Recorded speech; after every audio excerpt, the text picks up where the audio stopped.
beginning of a special counsel, but then they should focus on that one area. And too often special counsels go on, you know, this incredible ride in so many other areas of the law. But I think there should be an investigation into it. And my understanding is that the Curtin Department of Justice is looking at that one more time. RTLA, David, an independent this morning. You know, this is really interesting to listen and to watch this fellow work.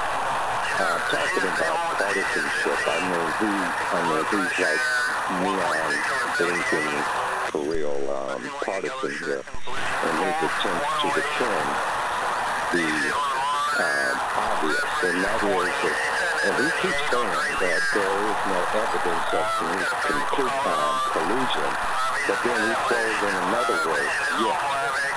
And so let me ask you, Carl, let me ask you, what evidence of collusion? Let me finish my point. Okay, all right. Have all of the time you need to rebut what I'm going to. David, go ahead with your question, but then stick around for the congressman. Okay. Go ahead. Okay.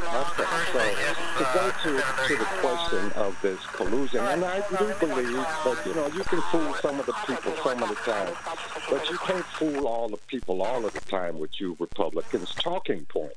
So, David, what's the question? We know where this stuff is getting.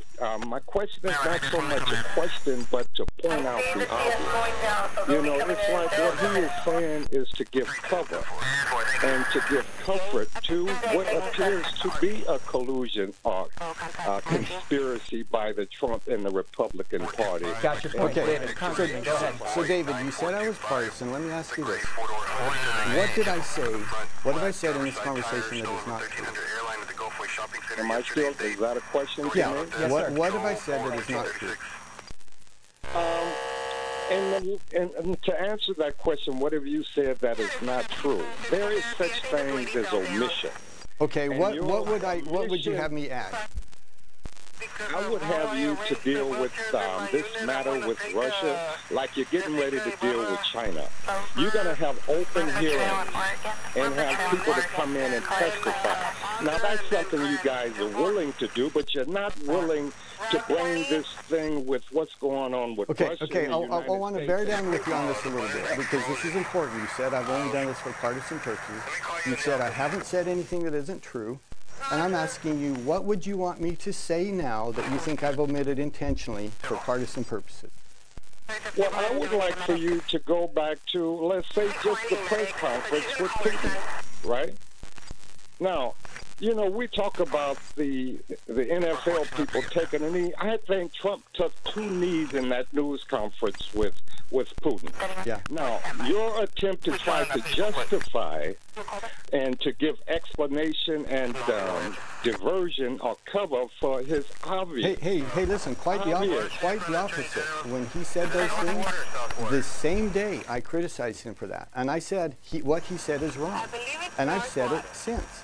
I said he wasn't right when he said that the intelligence community didn't support the intelligence community and their findings of Russian interference. I've said that I don't know how many times over the last few days.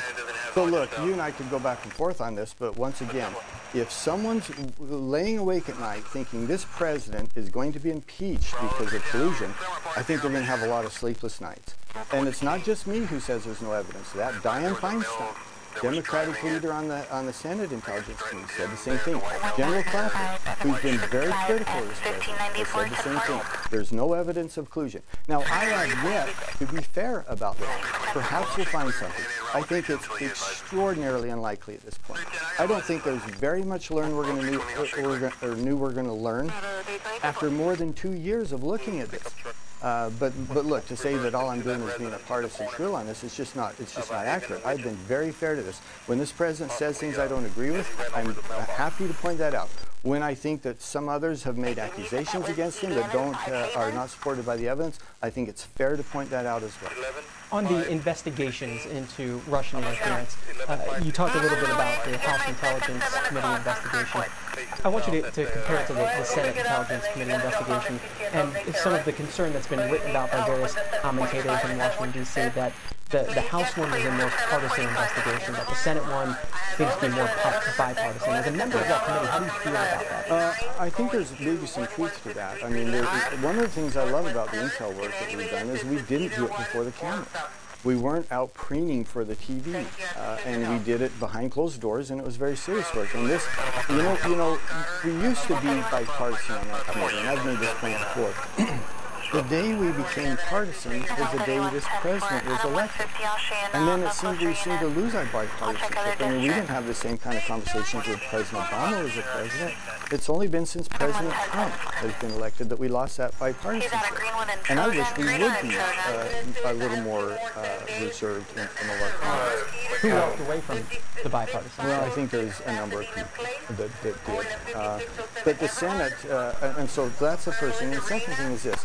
We're viewed as being more partisan, I think, because we've been more aggressive. We've been more active in this investigation. And some of the findings we saw that we were very concerned about, we wanted to tell the American people. But when we did that, it was viewed by some as being a more partisan effort. I know you got to run soon. Time for a couple more calls. Russ, Quincy, Illinois, line for Republicans. Russ, go ahead. Morning, Russ. Yes, concerning the President Putin and Trump over there in Estonia, and all the go around the last few days. The Democrats almost wanted the president to slap Putin. If you really stop and think this, the president needs Putin. He's got so many irons in the fire. North Korea, Iran, Syria, Ukraine. And in North Korea, Putin hires hundreds, if not thousands, of North Korean craftsmen working up in the Vladivostok area. He could throw that whole North Korean deal off in one morning. So why should the president rub salt in Putin's eyes right there? Well, I think we need to have a good relationship with Russia. They are the, if not the most powerful, the second most powerful nuclear force in the world. They've been a international leader for generations. We want to have as positive a relationship with Vladimir Putin as we do with any other nation. But we need to do it on this foundation. They're not our allies. They would destroy democracy around the world if they could, and they seek to weaken the U.S. As long as we live through that problem through that prism, then I think that's a good thing. But if we lose sight of that and view them as something they're not, that's when it becomes, I think, not nearly so helpful. Last call. Sean is in Sherrills Ford, North Carolina. Democrat. Sean, go ahead. Yes, just talking about the, thanks for taking my call first off. Yeah, just talking about the Russian probe. Everybody keeps saying that this Russian probe should end. And you hear so many people on the Republican side, the independent side, and even on the Democrat side, they want this thing to end. Yeah, we want it to end, but we want the truth. The truth needs to be found out. And after watching what the president did in front of the Russian leader, and these were his words. These weren't anybody else's words. He threw away our intelligence agencies. And now I hear everybody want to say, well, you know, we disagree with this. It's no longer I'm sitting here watching a man who works for the American people right now who should be acting. You should be calling this president in front of Senate, in front of the House, and he should be answering severe questions to what he did. Well, I agree. We all want the truth. And I think at the end of this, as I said, we're 2 years into it. I think we have a pretty good sense of what the truth was on the question of collusion. But once again, I disagreed with the president's comments. I said the very first day he should clarify that. He should be very, very specific and redefine this with the American people. And the caller's exactly right. The president should answer those questions. I think he's attempted to do that. Well, we'll let you to get to your House Intelligence Committee meeting. I appreciate you stopping by. Congressman Chris Stewart, thank you. Republican from Utah. Up next, we'll be joined by Florida Democratic Congresswoman Val Demings to discuss Russian meddling in the 2016 election and the potential threat to the 2018 election. Stick around for that discussion. We'll be right back.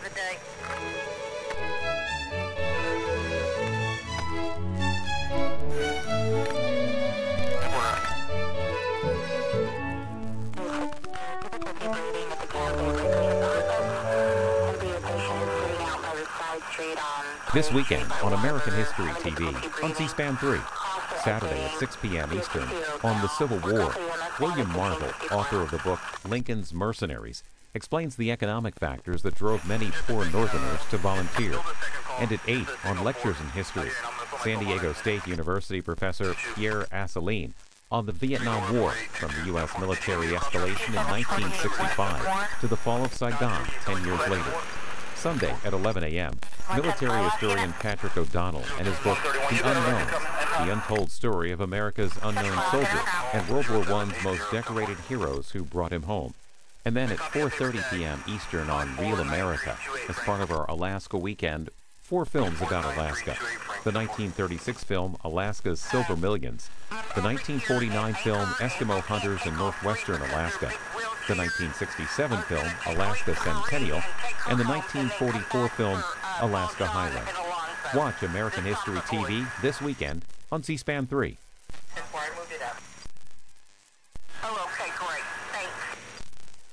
Sunday night on Q&A, Grace Kennan Warnicki, daughter of American diplomat George Kennan, discusses her memoir, Daughter of the Cold War. I met Putin in '91 in St. Petersburg. Was he deputy mayor then? Yeah. He was deputy mayor. I was running my business consulting firm. I had a client who wanted something to do with the port of St. Petersburg. And I had a meeting with the real mayor, Sobchak. He was called away, and so they substituted the deputy mayor, Putin. And I was annoyed because I wasn't meeting with the mayor. I knew Putin had been KGB. I was sort of negative about it all. And he came in, he was equally negative. He didn't want to meet with some American woman who claimed to run a business. I mean, I think he was very suspicious of women. He had no gallantry. And he was the coldest, he had the coldest eyes I've ever seen. Very big, blue, cold eyes. And all I could think of is, I wonder what would happen if he was interrogating me. Sunday night at 8 Eastern on C-SPAN's Q&A.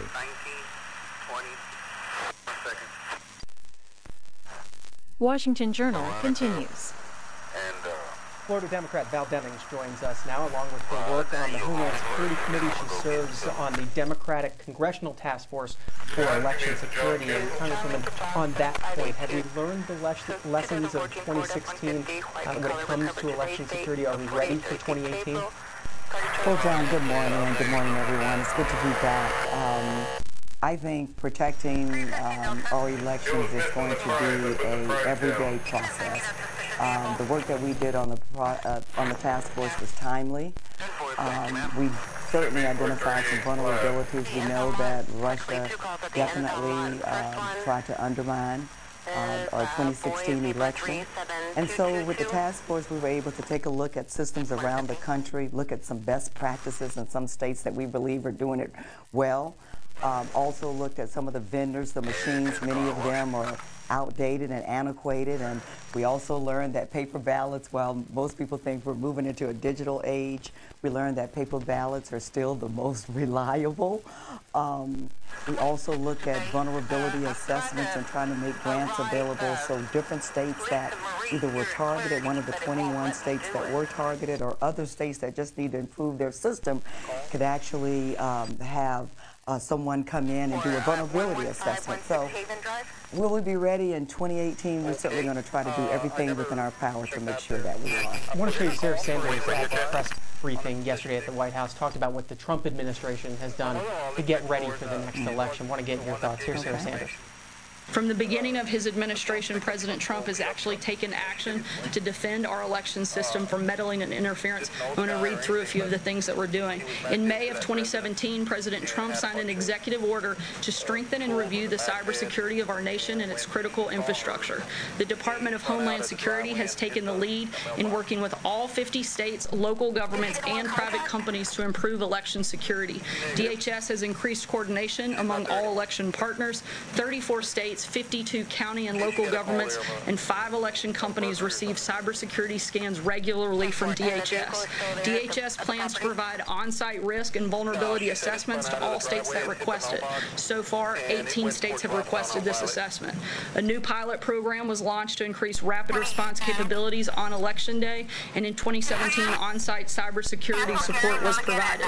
In March of 2018, Congress provided the Election Assistance Commission with $380 million in funding for election assistance grants to states. These are steps that we've taken to prevent it from happening. These are steps that we've taken because we see that there's a threat there. Congresswoman Val Demings, does that list impress you? Well, I think from the very beginning, John, the President of the United States has really been in denial about Russia's interference in our 2016 election. And while the list is certainly, I think, as I said earlier, we need to take every step that we can, but there's still so much more to do. When we talk about cybersecurity, I believe the President removed our cybersecurity czar who was in charge of looking at not just our election system, but all of our systems to make sure our electric grids and other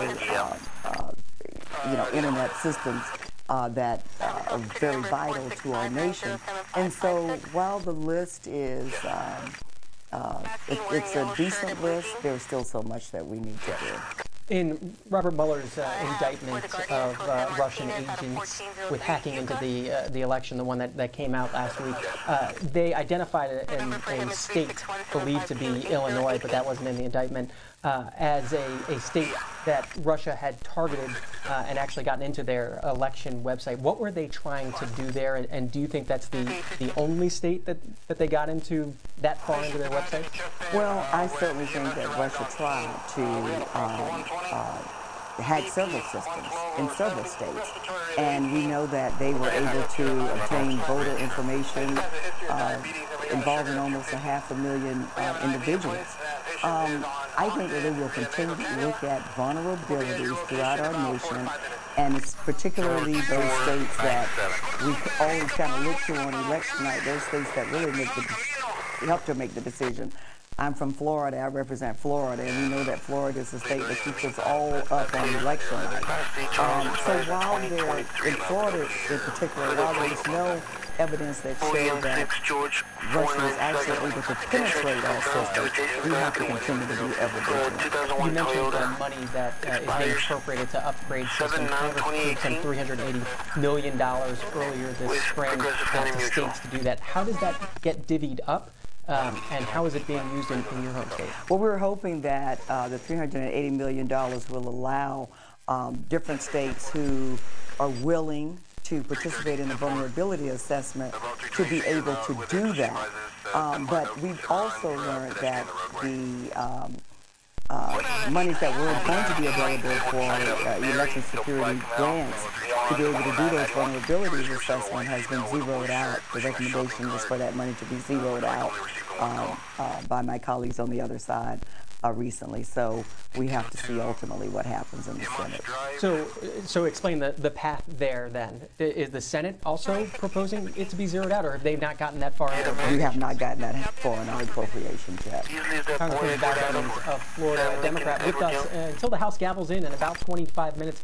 If you have questions or comments from her, for her, we invite you to join the discussion. Democrats 202-748-8000, Republicans 202-748-8001, Independents 202-748-8002. We'll start on the line for Democrats in West Chesterfield, New Hampshire. Ron, good morning. Hey, good morning. Thank you so much, Washington Journal. You guys rock. I love this show. Greatest guest, too. You have wonderful guests. Listen, Donald Trump and all the people that he's hired since then just keeps taking us back to Russia. All of his people, not all of them, but a lot of the people that he has in this White House has been connected with Russia. Not Iran, not France, not Germany, but Russia. Russia. Donald Trump is just a total embarrassment for this country, for everybody. He really is. He has no morals, he has no standards, he has no ethics. I think if we can't get him impeached, we need to try and get the Pope to try and exorcise him from the White House, because he's a demon. Well, as I said, John, in the beginning of our session here today, I believe the President has been in denial about Russia's interference in our election. Just a few days ago, the Department of Justice indicted 12 Russians who interfered in our election. Military operatives who were working in their official capacity. Now, I don't know how much more evidence you need to show that clearly Russia was involved. I really thought the president would have canceled his summit, which was scheduled just a couple of days later. He did not. I watched the President of the United States standing next to the Russian dictator and almost standing there, which looked to me like a position of weakness and not a position of strength. We don't know what happened in that almost 2-hour meeting that they had, but there's nothing, no information that we have learned since that summit that would lead any of us to believe that the president directly challenged Vladimir Putin about his interference in our election, his attempts to undermine our democracy, and he needs to be held accountable. The caller brought up impeachment. Is there anything the president has done since becoming president that you think rises to the level of impeachment? I think what we need to focus on is allowing the evidence in the special counsel's investigation to take us to the place where we need to be. I have full faith and confidence in Robert Mueller, FBI director, a stellar career, served his country in the military, has been a public servant, could have done so much else. If I were the president and this investigation is going on, I would want no one other than Robert Mueller because he's a man of integrity. And so I believe that we should allow the special counsel to complete his work and see where that investigation takes us. News on the Mueller investigation, this story in the Hill newspaper out this morning. Special counsel Robert Mueller released an itemized list on Wednesday of evidence that his team has collected on former Trump campaign chair Paul Manafort. The release of the list came after a federal judge in Washington, D.C. rejected a motion from Manafort's attorney to suppress evidence gathered by investigators at his home in Alexandria, Virginia during an FBI raid last year. I wonder, have you gotten a chance to see that list or that evidence yet? I have not gotten that opportunity, but what I do know is this. The president's campaign manager is sitting in jail right now. Let's just let that soak in. 5 other people associated with either candidate Trump or President Trump have already pleaded guilty. Regardless of the politics, regardless of how much we want to support the president, we cannot deny what is painfully obvious. Those are facts. And I just believe, as a former law enforcement officer, a former detective, a former chief of police, that where there's smoke, there's fire. The Dundalk, Maryland. Mark is a Republican. Good morning. Good morning. Thank you for taking my call. Brett Demings, I have a question. You stated that you were a former detective. Do you feel as though, with knowing that James Comey stated that they did not have direct access to the DNC server to do their own forensics, don't you think that that's smoke? Don't you think there's fire there? Well, thank you so much for your call, and thank you so much for your question. Look, for Director Comey, there's no doubt that the Inspector General's report indicated that he violated FBI rules. But what the IG report also indicated was that, as you know, it was all about, was there bias in the investigation of Hillary Clinton emails? It took a real close look at every step of that investigation, and the conclusion was that there was no bias that adversely affected the outcome of the investigation. Now, I do believe that the Internal Inspector General gave us an independent review of what took place in that investigation. And look, as a former detective, as a former law enforcement officer, I took an oath. I took it very, very seriously. I took the job very seriously. I take this job as a member of Congress very seriously. No one is above the law. Everybody counts, but everybody's accountable. Do you think James Comey lived up to his oath? I think James Comey violated department rules and procedures. James Comey did not violate any laws, and the other thing I think the Inspector General report demonstrated for us all is that James Comey told the truth. Jimmy, Avon Park, Florida, line for Democrats. Good morning. A national treasure is Washington Journal. Thank you so much. Val, I believe that Putin has Trump's PP tapes, also all of the money. Putin's got Trump wrapped around his finger. Also,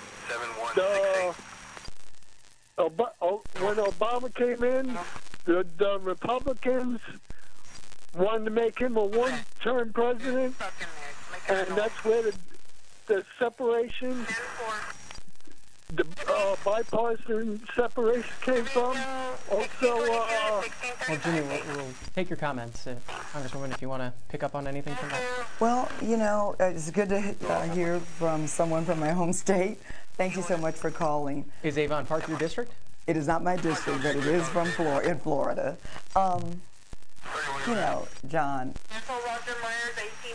everybody, as I said earlier, I think everybody in this country who's paying attention, regardless of your party affiliation, has to wonder why the President of the United States would meet with a Russian dictator just days after 12 Russians working on behalf of that Russian dictator were indicted for interfering in our elections, undermining our democracy, conspiring against the United States, and the list goes on. Everybody has to wonder that.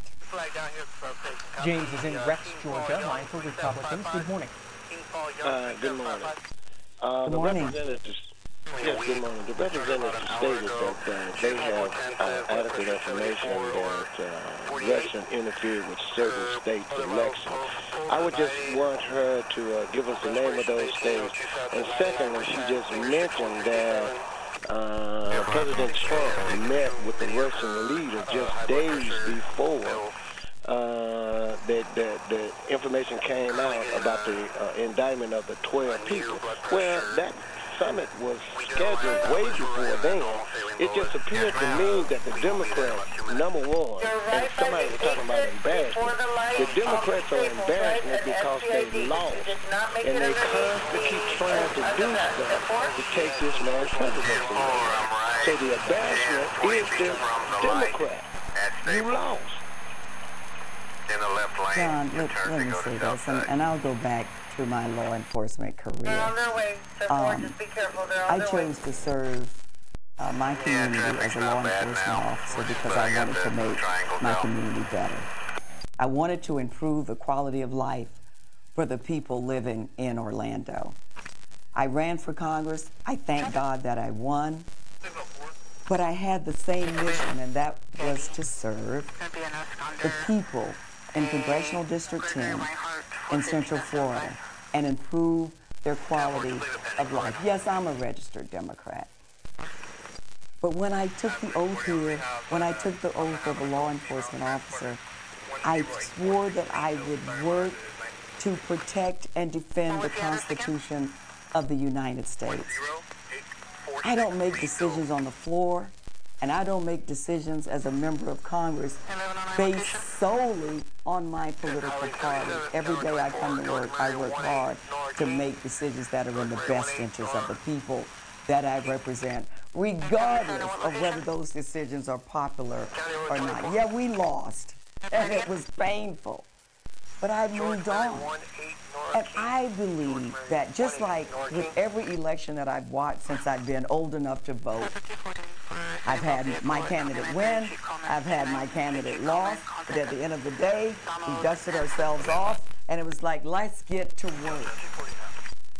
But with this president, since the day of his inauguration, there has just been one issue after the other. And the fact that he refuses to hold Russia accountable, the fact that he's even had discussions to lift sanctions on Russia, ought to cause concern for everybody paying attention. And I stand by that.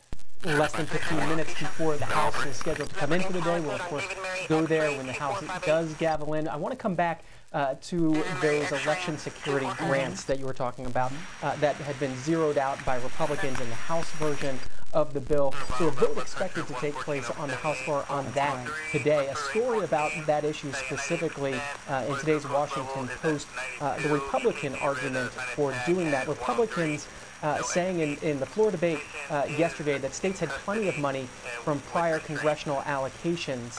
They cite House Rules Committee Chairman Pete Sessions saying Congress has fully funded election assistance grants that were created under the Help America Vote Act, passed in the wake of the contested 2000 election. He said states still have money left over from previous allocations. So is there money right now or isn't there money right now?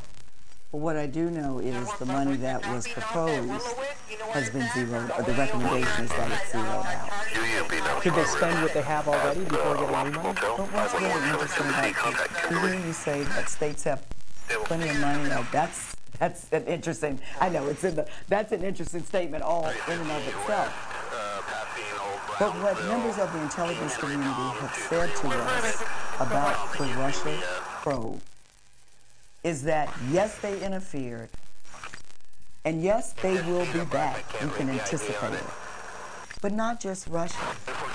Other foreign enemies of the United States of America will follow.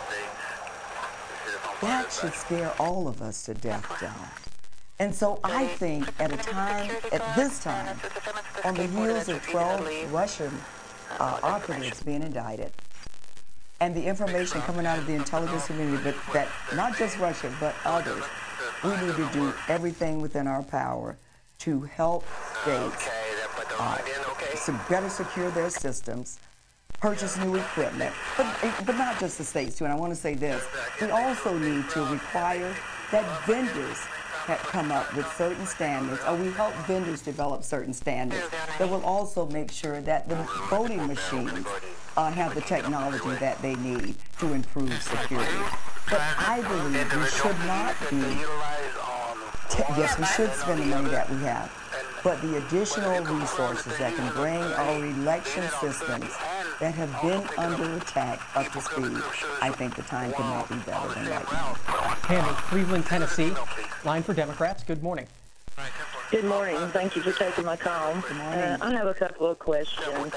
Hi, Valerie. I used to be lived in Florida, and my question to you is, I've been listening to the news, and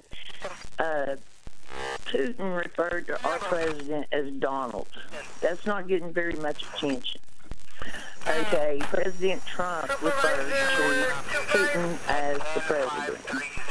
Okay, that deeply disturbs the American people, and it deeply disturbs me. And not only that, but the senators that came forward, like Bob Cope, Corpus, Jeff Blake, and all these senators came forward. There were only been a handful. Why aren't they doing their job? And why would we not want to impeach? Because the president has clearly stated, I can pardon myself. And I do have high respect for Mr. Mueller and Peter Strzok. Listening to his interview last week, it was just, that shows the integrity of our law enforcement. And I would like to just say thank you for serving, but I would like for someone to play the soundbite back where Putin referred to the American president as Donald or Donnie. Well, coming from there's a lot in that, and thank you so much for your call. Having basically grown up in a paramilitary organization in the law enforcement arena.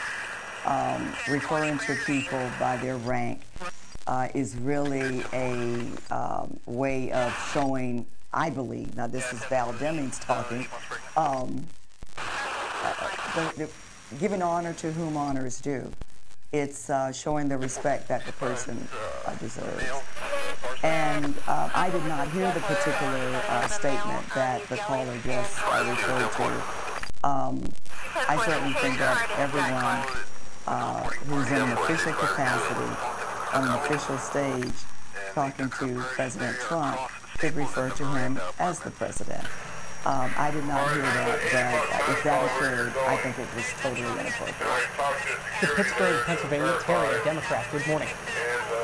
Good morning, Val. Good morning, resident. I'm a part-time resident of Florida. I lived there for 10 years. My granddaughter lives in your district. Oh, that's great. I appreciate you representing us. Thank you. But I have a question that goes back before 2016 about the uranium deal that Obama and Clinton sold uranium to Putin. That was all right. And I don't trust, I know there's something. I believe the Russians have meddled in our election. And the Russians have been our enemy forever, but I also believe that we should come from trying to make peace in the world. We have all these people running out of Syria, all these refugees trying to invade the United States. We can't help everybody. We need to keep them in their own countries and teach them to defend themselves. I believe we need to make peace with Russia. Thank you so much for that call. I think what makes our country so strong and so great is our ability to be, I'll say it this way, as strong as a lion, but as gentle as a dove. I believe that we are the best, most powerful, most brilliant country in the world. I am so proud that I have the honor to represent the United States of America in Congress. But I also think, my mother used to quote a scripture all the time about to whom much is given, much is required. And I also think that as the leader of the world, and I do believe we are, it comes with certain responsibility. And I do think America should lead the way in terms of world peace. And believe me, I spent 27 years in law enforcement trying to bring peace and calm to a community. America should lead that way. I think also with the strength, with the power that we have, also comes the responsibility to be involved in humanitarian issues around the world. I think that's exactly who we are, John. I think that's something that makes us the great, wonderful country that we are. But also with that leadership comes the ability to go into other nations and to help them become stronger and more vibrant and more self-sufficient. I also think that's a major part of our responsibility. But for those who believe that maybe we do too much around the world, I just leave them with my mother's scripture, to whom much is given, much is required. The House will be in less than 5 minutes. We'll take your calls until it does come in. Johnny is in Dallas, Texas. Line for Independence. Good morning. Yes, good morning. I know it shocks in a while, but I like to jump off the boat for a few minutes here. Those kids that's coming over here across the board that's been separated from their mothers and families and things like that, and most of them are still over here. I'm just wondering, I know there's a lot going on with Russia and all this other stuff, but I'm just wondering, why don't people pay that a lot of more attention than they pay this man is going over there talking to Putin and they're not getting along or what they're getting along. Those kids are suffering, and they really need help. And I think the Congress and the House should try to get together and try to do something about that instead of worrying about this president making a mistake on what he said and all that. And I just wonder, what was your take on that? Well, thank you so much for that call. And let me just go back to what's going on with Russia. I do believe that an attack on our election security is a national security issue. So I'll put that over here to the side for now. I had the opportunity to go to Texas and go to Brownsville and visit a detention center, see and speak with some of the parents that have been separated from their children and some of the children there. I do believe that seeing is believing. And while it might appear that Russia has dominated, we have a lot of issues that we're dealing with, but there is not a day that goes by that we are not either through committee or discussions on the floor or discussions in the caucus talking about the 2,000 plus children that have been separated from their parents. Look, I served as a social worker before I became a law enforcement officer. During my law enforcement career, I served as a sergeant over crimes against children and a detective in crimes against children. I have been involved in cases where children were being abused and the decisions were being made about whether we would separate those children from their parents. It is extremely traumatic to the kids, even when they come from homes that are not good. It is a decision that no one should take lightly. And so one of our primary goals in the House is to reunite every child that has been separated from their parents. It's something that we think about daily. Number one, it never should have happened. It was a self-inflicted wound. It was a solution looking for a problem. Yes, we are a nation of laws. I enforced them for 27 years. As a police chief, I had a zero tolerance policy, but it dealt with murderers and robbers, those who committed violent offenses. To do that, to separate families, it should have never happened. Do you have a sense at this point how long it's going to take to reunite all those kids with all those family members? Well, I know that the courts have had to now intervene, and I know that there deadlines have been imposed. We've already missed one, but we did meet with the Secretary of Health and Human Services just yesterday, and everybody's scrambling, if you will, to reunite those families. We don't know how long it's going to take. We're trying to get it done as expeditiously as possible, but we'll keep working until it's done. What did Secretary Azar say to you in that meeting in the less than a minute before the House comes in? Yeah, he talked about kind of the process, right?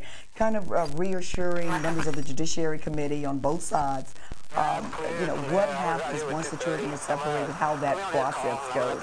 So we could be reassured, because there have been a lot of questions about the care that the children are receiving, so that we could be reassured that the children are being properly cared for. He also talked about, some of the parents have been involved in criminal activity, many have not, and just trying to make sure that that system is prioritized.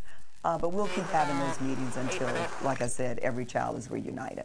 Congresswoman Val Demings, as we wait for the doors to the House to open, you've been a police chief over the years, police officer, member of Congress. Is there a title that you prefer? Public servant. Congresswoman Val Demings, Democrat from Florida. Appreciate your time. We now take viewers live to the floor of the House of Representatives. The House should be in order. Prayer will be offered by our chaplain, Father Conroy. Let us pray. Eternal God, we give you thanks for giving us another day.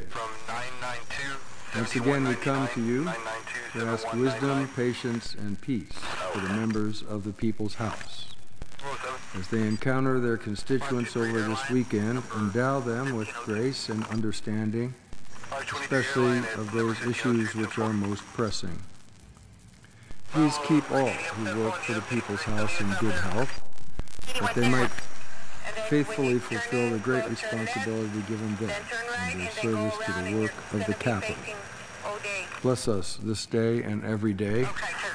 May all that is done here, this day, be for your greater honor and glory.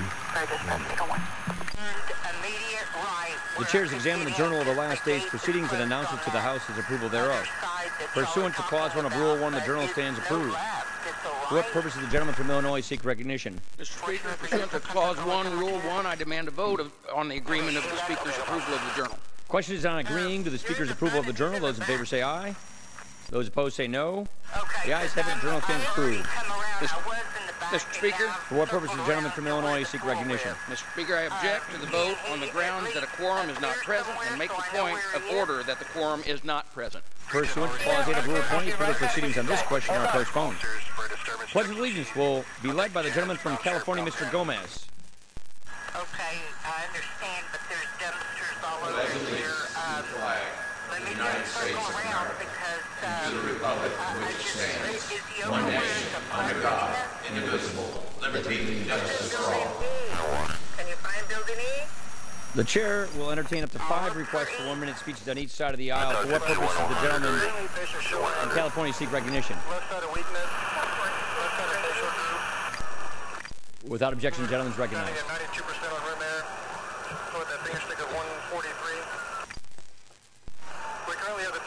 Mr. Speaker, I rise to honor a hero of the Sierra and to mourn his tragic loss. Braden Varden, age 36, gave his life Saturday night fighting Ferguson fire, which continues to ravage the forests near Yosemite Valley and threaten the communities of Mariposa County. A second-generation bulldozer operator with CAL FIRE, he was all alone that night, cutting fire breaks to stop this monster fire when his dozer overturned in treacherous terrain. He was well known to the people of Mariposa, being involved in many civic activities. He leaves behind a grieving widow, Jessica, and 2 small children, Malhia, age 5, and Nolan, just 3 years old. Our firefighters face mortal peril when they leave the safety and comfort of their homes and families to put themselves in harm's way. They literally place their lives between our communities and the fires that can consume them. They know the danger better than anyone, and yet they do what they do anyway. Mr. Speaker, to the Varney family, I can only express our profound respect, admiration, gratitude, and sympathy on behalf of all of those who Braden died to protect. I yield back. For what purpose does the gentleman from California seek recognition? The gentleman is recognized for 1 minute. Why did you no job at that call? What? Why did you no job that call? Mr. Speaker, William Nguyen is a 32-year-old from my district. His graduation from graduate school last week, but he missed it because he was jailed while vacationing in Vietnam, imprisoned after taking part in a peaceful demonstration. I'm here to stand up for my constituent and ask that he be treated humanely. This young man is a son, a brother, and a friend to many. I see his passion for justice in the millennials I represent. Will is part of a generation that cares deeply about the world beyond our borders. They're advocates for the most vulnerable, voices for the voiceless. And now William needs our voices. He needs our collective resolve to help him through this difficult time. Will's case has unified Democrats and Republicans to work together on his behalf. For weeks, we've done everything to build diplomatic efforts needed to bring him home. And today, I'm asking all Americans, regardless of their politics, to join us in supporting the Nguyen family. Keep them in your thoughts, in your hearts, and in your prayers. And with that, I yield back. For what purpose does the gentleman from Illinois seek recognition?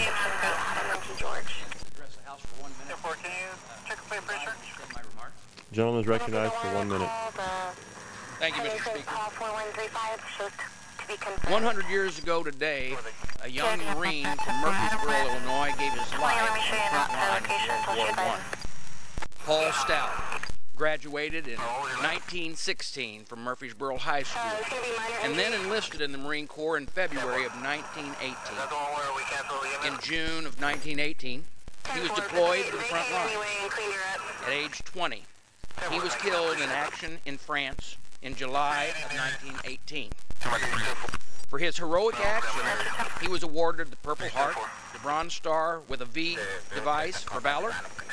Paul Stout, American Legion Post 127, is my hometown American Legion Post in Murfreesboro. His name, and it's named after Private Bell. I had the opportunity this last year to visit the battleground in Bellewood, where he fought just a month and a half before passing in a battle later on farther in the trench. I can tell you, it was a truly moving experience. Although memories may fade over time, we must never forget those who served and gave their lives in defense of freedom and liberty in every war across this great globe. With that, Mr. Speaker, I yield back. For what purpose does the gentlewoman from Hawaii seek recognition?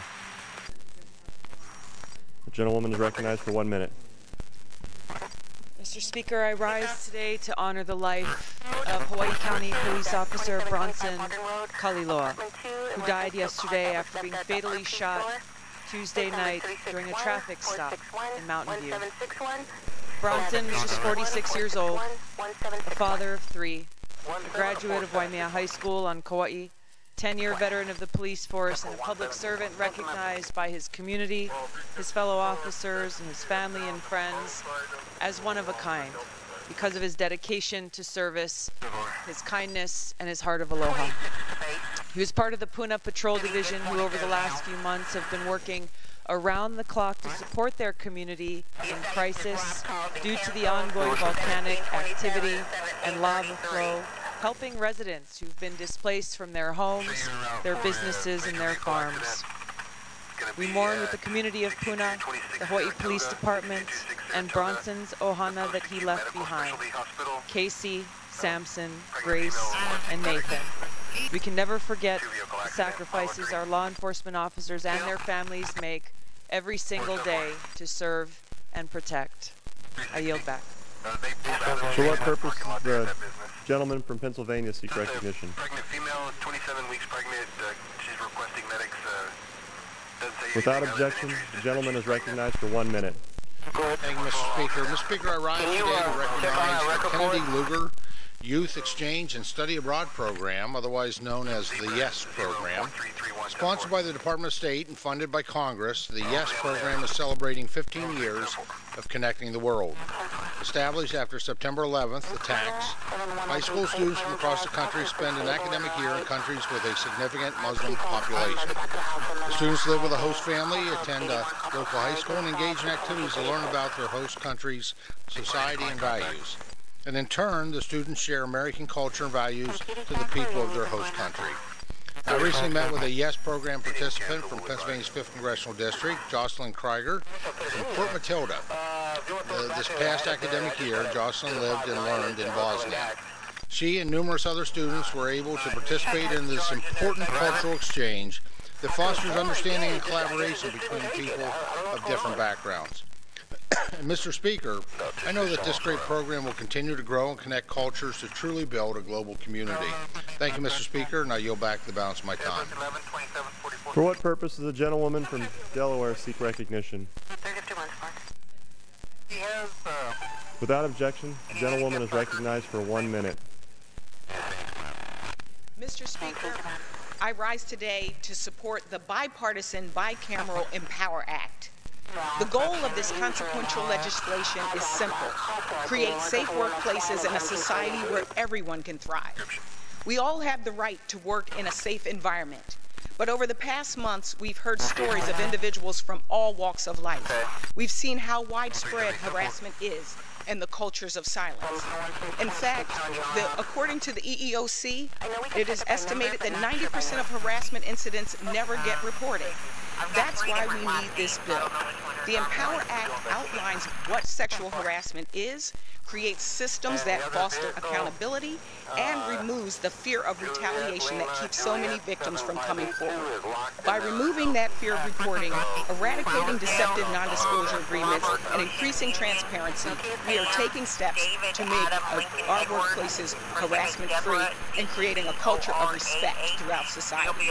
From Harvey Weinstein to factory floors, to Time's Up and the Me Too movement. We are taking this moment from a movement to action.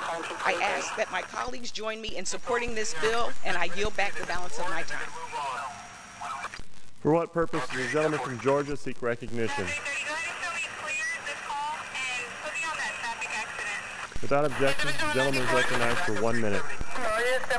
Mr. Speaker, I rise today in overwhelming support for the officers who carry out the important mission of Immigration and Customs Enforcement, or better known as ICE. These brave individuals are saddled with the responsibility of facing some of the world's most dangerous and violent criminals, like MS-13 and many who traffic drugs and humans, and others who wish to do us harm. Yesterday, 35 members voted against supporting this important area of our law enforcement. Not supporting our law enforcement and ICE is just plain wrong and endangers American lives. ICE ensures the defense and security of the United States through the identification, investigation, apprehension, deportation of foreign nationals that pose a threat of any kind to U.S. national security. We are a country of laws and they must be enforced. I will vote time and again to support these brave officers, and I stand here today to thank them for their service, the sacrifice that they have made for their families and each and every day as they keep our communities as safe as possible. And with that, I yield back. For what purpose does the gentlewoman from California seek recognition? Rise and extend my remarks. Without objection, the gentlewoman is recognized for 1 minute. Thank you, Mr. Speaker. I rise in strong opposition to H.Res. 119, which really is a shameful denying of the clear evidence of climate change and its impact on our planet. Now, let me be clear. There is no greater threat to the future of this planet than climate change. But instead of offering solutions, Republicans are burying their heads in the sand once again. Here are the facts. Climate change is real, it's man-made, and every day that Congress fails to act, we are making the problem worse. And the cost of inaction is astronomical. If we do nothing, it is our grandchildren who will be left with the price tag. The truth is, Mr. Speaker, that we can pass policies that dramatically reduce greenhouse gases and build our economy. California, my home state, is 4 years ahead of schedule on our greenhouse gas emission reduction goals, and green jobs have grown exponentially. We have over 300,000 people working in the green job industry, by far the most in the country. So no, Mr. Speaker, this carbon tax fear-mongering won't work, because Americans understand that the true threat to our economy is from climate change, which is already wreaking havoc on our planet. So I urge my colleagues to reject this resolution and instead get to do the real work and get to work on addressing climate change. For what purpose the gentleman from Texas seek recognition? Mr. Speaker, pursuant to House Resolution 1001, I call up MEChANiCAL 119, expressing the sense of Congress that a carbon tax would be detrimental to the United States economy and ask for its immediate consideration in the House. The clerk will report the title of the concurrent resolution. House Concurrent Resolution 119, concurrent resolution expressing the sense of Congress that a carbon tax would be detrimental to the United States economy. Pursuant to the House Resolution 1001, the concurrent resolution is considered as read. The concurrent resolution shall be debated for 1 hour, equally divided and controlled by the chair and ranking minority member of the Committee of Ways and Means. The gentleman from Texas, Mr. Marchant, and the gentleman from Massachusetts, Mr. Neal, each control 30 minutes. The chair recognizes the gentleman from Texas. Mr. Speaker, I ask unanimous consent that all members may have 5 legislative days within which to revise and extend their remarks to include extraneous material on MEChANiCAL 119 currently under consideration. Without objection. Mr. Speaker, I yield myself such time as I may consume. The gentleman is recognized. Mr. Speaker, thank you for bringing this resolution to the floor for consideration.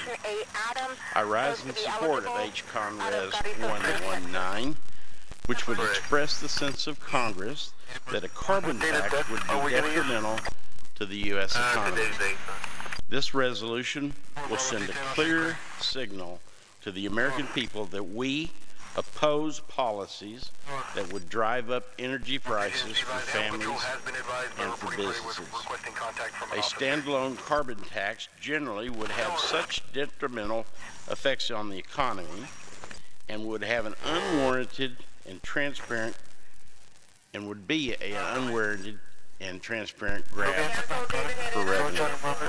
The adverse economic effects of such a tax would be felt throughout the economy, falling hardest on the most vulnerable, young, the poor, the elderly, and those living on fixed incomes. An Obama administration proposal in 2016 for a $10 tax on every barrel of oil would have translated into an increase at the gas pump of approximately 25 cents per gallon for every American consumer. Similarly, a standalone carbon tax would increase the price of gasoline, natural gas, home heating oil, and electricity. American families would feel the pain immediately when they buy gas or diesel to get them to their jobs every day. American families would also feel the pain when they turn on the lights or adjust the thermostat in their homes every day. The cost burden of a carbon tax also would correspondingly increase the prices of everything consumers buy every day. In short, everything from a carton of milk to a pair of shoes to a bicycle to an automobile. The price increases on goods with fixed demand that would result from such tax would directly harm millions of Americans whose incomes mean that they must budget carefully in advance to afford just the basic necessities of life.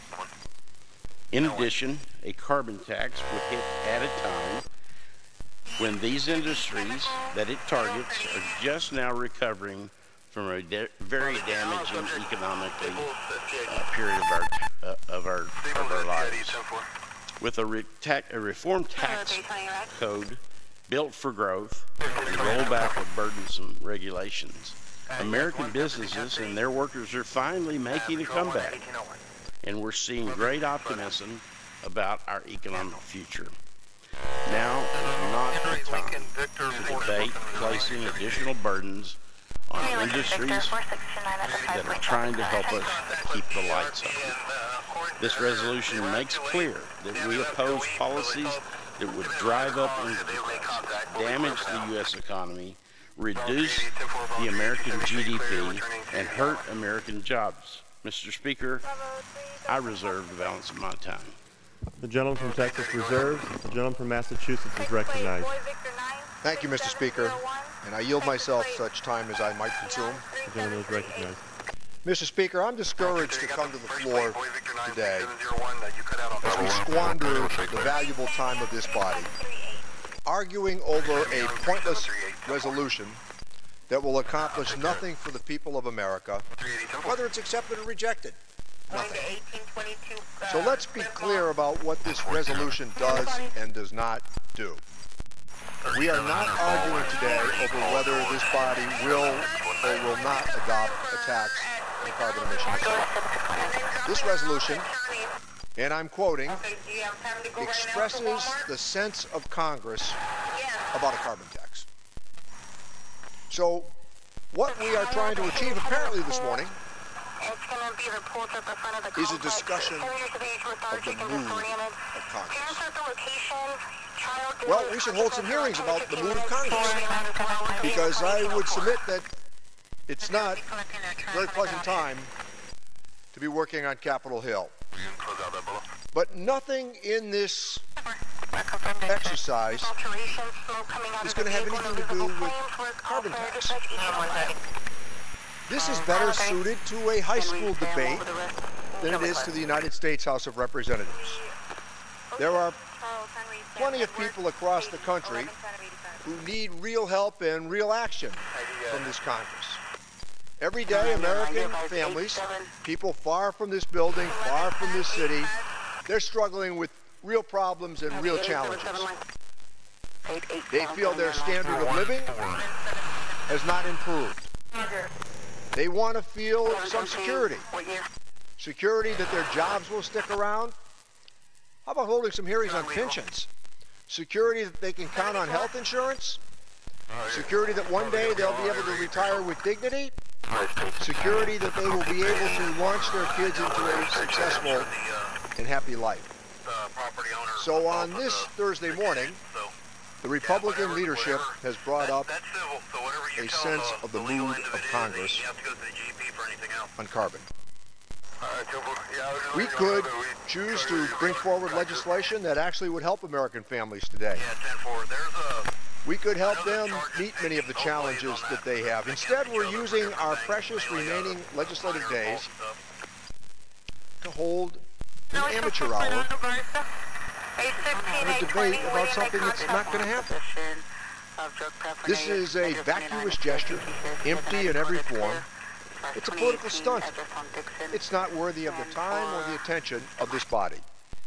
When I go home and talk to my constituents and my neighbors, they want to hear what I, along with the members of this chamber, intend to do to ensure that their hard work still translates into a decent life. Something around us is clearly out of step.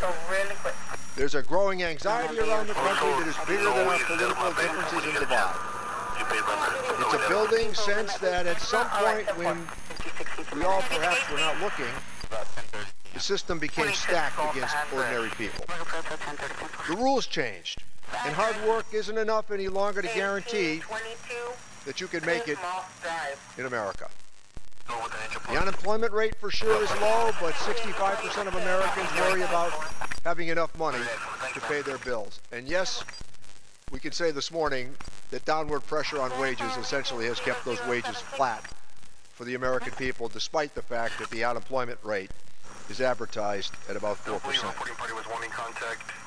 So 1 in 5 Americans has more credit card debt than emergency savings. Less than 40% of the people in this country have enough savings to cover a $1,000 emergency room visit, or for that matter, car repair. It's plain to see in my own district. We've seen the challenges that the people back in Western Massachusetts face every single day. Despite the talk of growth in the stock market, which by the way has been going up since October of 2009, that their salaries have barely moved. Home prices have gone up by 9% in our market last year. A gallon of gas cost 28% more than last year. Electricity bills in Massachusetts are up 21% over last year. Child care, saving for college, and again, retirement and pensions, health care premiums. Mr. Speaker, people are having trouble keeping up. Teachers have to pick up jobs waiting on tables or driving for Uber. Families need to juggle multiple jobs just to get by. But today's economy apparently isn't hard on the top 1% in America. Last year, the average bonus on Wall Street, listen to this number, average, $185,000. It rose 17% after our Republican colleagues passed their tax bill last year. That's 3 times what most American families bring home in an entire year. It seems like things used to be easy. You know why? Because they were easy. Americans born in the 1940s had a 92% chance of earning a higher income than their parents had at age 30. Those born in the 1980s have a 50% chance of doing so. And the tax bill that Republicans passed last year, without a single hearing in all of 51 days, and not, incidentally, with 1 Democratic vote, will make things substantially worse for these families. People don't really need to hear these statistics. Intuitively, they know what's happened. 3 out of 4 Americans are not confident that their children will grow up and be better off than they were. They have every right they will. Healthcare used to be easier to afford. The new Republican tax law raised premiums by 15% and weakened protections for millions of Americans with pre-existing conditions. Then Republicans wanted to slash $500 billion out of the Medicare program so that many of our family members who depend on it will even be more challenged. What have families gotten from the Republicans on health care? Higher deductibles, higher costs, and plans that cover much less. The cost of a four-year degree at a public college has doubled since 1996. The basic ticket into the middle class is out of reach for too many of our young people today. And the ones who do manage to scrape by far too often accumulate debt that makes home ownership or starting a family a long way off. Other family budget essentials just keep climbing too. As I noted, gas prices are up 27% from last year. Child care costs rose for the 5th year in a row. This week, an infant with child care at a daycare center, $211. Mr. Speaker, there are concrete actions that we might take right here in this chamber to support these families. We could spend today working on college affordability. How about some pension hearings to talk about what's happening in the central states, as well as the challenges that retirement faces for the American family? And how do we help more people afford that first home? Or how to help their parents once again prepare for a secure retirement? We are nearly out of time to get things done in this Congress. We're down to less than 25 legislative days before the midterm elections. So if we plan to do anything about the pressing issues facing Americans, this is the time to step it up. But instead of trying to broker solutions or offer ideas, the Republican leadership has opted to hold a shadow debate. It doesn't matter how this vote turns out. Let me repeat that. It doesn't matter how this vote turns out. The outcome's going to be identical. Nothing on this issue will change because of what we're doing this morning. Nothing will change. That contentment with the status quo may be fine for my Republican colleagues, but it's not going to help the families that I represent. In fact, it pretty much reinforces their doubts about the very work of Congress. Listen, if you want to debate a carbon tax, let's hold some hearings. Let's hold some discussions about a carbon tax. Let's find out what it would mean for the economy. We might use that moment to test what offshore drilling does for oil as part of the carbon tax discussion, or for the families in Western Massachusetts. Let's find out what the impact would be if we have fossil fuel emissions reduced on our economic growth. Let's think strategically about how it might affect our geopolitics. And if you want to have this debate, then let's have a real debate through hearings in the regular order. This resolution is really meaningless. The outcome will be nothing, no matter what the final vote turns out to be. It's a waste of all of our time this morning. We ought to be devoting our time to meeting the challenges that the American people expect us to meet, and I reserve the balance of my time. Gentleman from Massachusetts reserves. The gentleman from Texas is recognized. Mr. Speaker, I yield 2 minutes. The gentleman from Kansas, Mr. Markle. The gentleman from Kansas is recognized for 2 minutes. Thank you, Mr. Speaker, and thank you to my colleague for introducing this resolution. I rise today to support this resolution. This anti-carbon tax resolution expresses the sense of Congress that a carbon tax would be detrimental to the United States economy and certainly is not a waste of anyone's time. As a physician, typically what I like to do is examine the risk and benefit analysis of any treatment plan, and I apply that same standard to a situation like this. I want to know what is the risk and benefit of any new tax that might be considered. A carbon tax would raise costs on everything Americans buy, from electricity and gasoline to food and everyday household products, with little or any benefit. Mr. Speaker, when we introduce a new tax or consider a new tax, I want to know who it would impact the most. And who I think this would impact the most is that single mom I delivered about 10 years ago. And she has 2 children at home. She's working 60 hours a week. And this is going to impact her more than anybody else because she's just trying to get by with the income she's making. This is going to drive the cost up for her children's school lunches. It's going to drive the cost up for her gasoline to get to and from work. That single mom will be impacted by this carbon tax.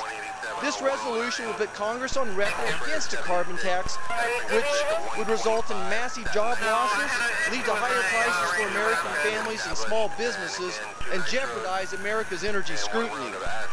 Mr. President, Mr. Speaker, this President and this Congress have been fighting for American energy dominance, and a carbon tax would undermine that goal.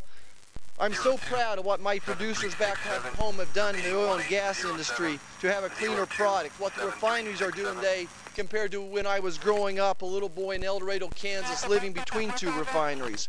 I'm proud of how the electrical generation has improved ecologically as well. This resolution will affirm the position of Congress that a carbon tax would run counter to the goals of the American energy dominance, economic growth, and national security. Mr. Speaker, thank you, and I yield back. The gentleman from Texas reserves. The gentleman from Massachusetts is recognized. Let me recognize a very important member of the Ways and Means Committee, the gentleman from California, Mr. Thompson, for 2 minutes. The gentleman from California is recognized for 2 minutes. Thank the ranking member for yielding. Mr. Speaker, let's be real clear. There is not a carbon tax bill before us today. This is a political stunt. And this stunt comes at the same time that the Republican majority is undermining access to affordable health care for all of our constituents. They're working with this administration to sabotage the health care marketplaces and drive up prices, and legislating away coverage and protection for our constituents. They've gutted resources that help people enroll in the plans that are best for them. They're expanding junk health care plans that don't provide care if you're sick or injured, and can charge more for pre-existing conditions and charge more for older people. Their scam of a tax bill eliminated the individual mandate, driving healthier folks away from coverage. That means risk can't be spread and prices go up. Kids born with heart problems or young adults diagnosed with cancer will pay a penalty for the rest of their lives. And on top of all of that, the administration has frozen the risk adjustment payments, which prevent insurance companies from cherry-picking only the healthiest people to cover. According to PricewaterhouseCoopers, a Republican sabotage efforts will increase the cost of health insurance by as much as 24% this year alone. These are some of the issues that are hurting the middle class now. And these are some of the issues that we should be focusing on. We should be holding hearings on these issues. And if you have concerns with an issue, other issues, have hearings on them. But don't bring some political malarkey to the floor and pretend that we're doing something for the American people. This is a failure by the majority party. We should be working for our constituents on real bills that are before us now. I yield back the balance of my time. The gentleman from Massachusetts reserves. The gentleman from Texas is recognized. Mr. Speaker, it's my honor now, this time, to yield to the majority whip, Mr. Scalise from Louisiana, 2 minutes. The gentleman from Louisiana is recognized for 2 minutes. Thank you, Mr. Speaker. I thank my colleague from Texas for yielding and for bringing this legislation to the floor. I rise in strong support as the lead author of House Concurrent Resolution 119, along with my colleague, Mr. McKinley from West Virginia. Mr. Speaker, the question's real simple, and that is, do we support or oppose a carbon tax? I think the case is very clear by anybody who's looked objectively at what a carbon tax would do to the economy. It would be devastating to our manufacturing base. It would kill jobs. And I think most devastating, Mr. Speaker, it would rise and increase costs for families all across this country. If you look at this chart right here, it talks about the estimate, what this would do to families. There would be an increase by an estimated $1,900 per family on the cost of things that they buy all across this country.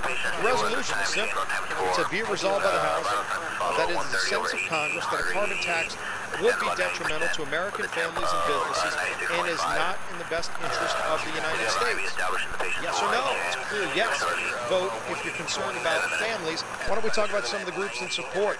The Council for Citizens Against Government Waste says a carbon tax would harm the U.S. economy by raising the cost of all goods and services, imposing an unfair burden on the lower and middle class, and deterring new investment, thereby killing jobs. Why don't we listen to what the American Farm Bureau Federation said about a carbon tax? Agriculture is an energy-intensive sector, and a carbon tax levied on farmers and ranchers would be devastating. And then, Mr. Speaker, let's listen to what Grover Norquist, Americans for Tax Reform, said. A carbon tax would kill American jobs by the millions. Why would we want to allow the possibility, and believe me, there are some people in Washington that are talking about trying to bring a carbon tax. To act like, oh, there's no talk about it at all. But clearly there are people here in this chamber that want to impose a carbon tax. Let's be clear about how devastating that would be to the American economy. Everybody gets to take a position on this today. Mr. Speaker, you're either for a carbon tax or against it. I would urge strong support for House Concurrent Resolution 119, and I yield back the balance of my time. The gentleman from Texas reserves. The gentleman from Massachusetts is recognized. Thank you, Mr. Speaker. I wonder what the Farm Bureau says about the tariffs on agricultural products across the country. With that, I'd like to recognize the gentleman from Connecticut, my neighbor and good friend, well-informed member of the Ways and Means Committee, John Larson, for 2 minutes. The gentleman from Connecticut is recognized for 2 minutes. Thank you, Mr. Speaker. Let me associate myself with the remarks of Mr. Neal and talk about what a fraud this whole process has become. I have great respect for the gentleman from Louisiana, but can you imagine never having a hearing on this? Let me tell you who would like to come to that hearing. Jim Baker, about, liberal. You got George Schultz, Martin Feldstein, Greg Minkue, Hank Polson, Art Laffer, Gary Kahn, Rex Tillerson, to name a few, who say that Congress ought to at least be open to looking at a carbon tax.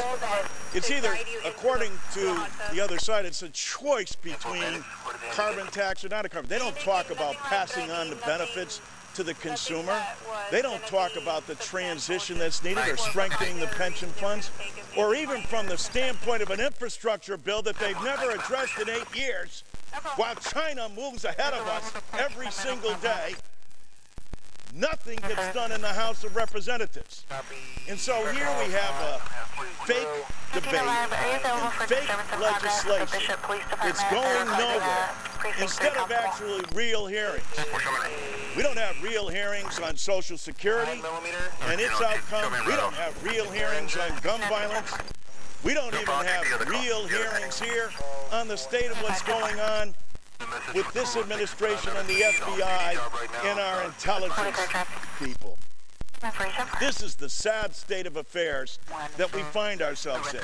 So if you see frustration on this side of the aisle, it's primarily because in the most demonstrative democracy in the world, not even a hearing, a suggestion about bringing experts to talk about what this could possibly do. What a sham. I yield back. The gentleman from Massachusetts reserves. The gentleman from Texas is recognized. Mr. Speaker, I yield 2 minutes to the gentleman from Wisconsin, Mr. Rockland.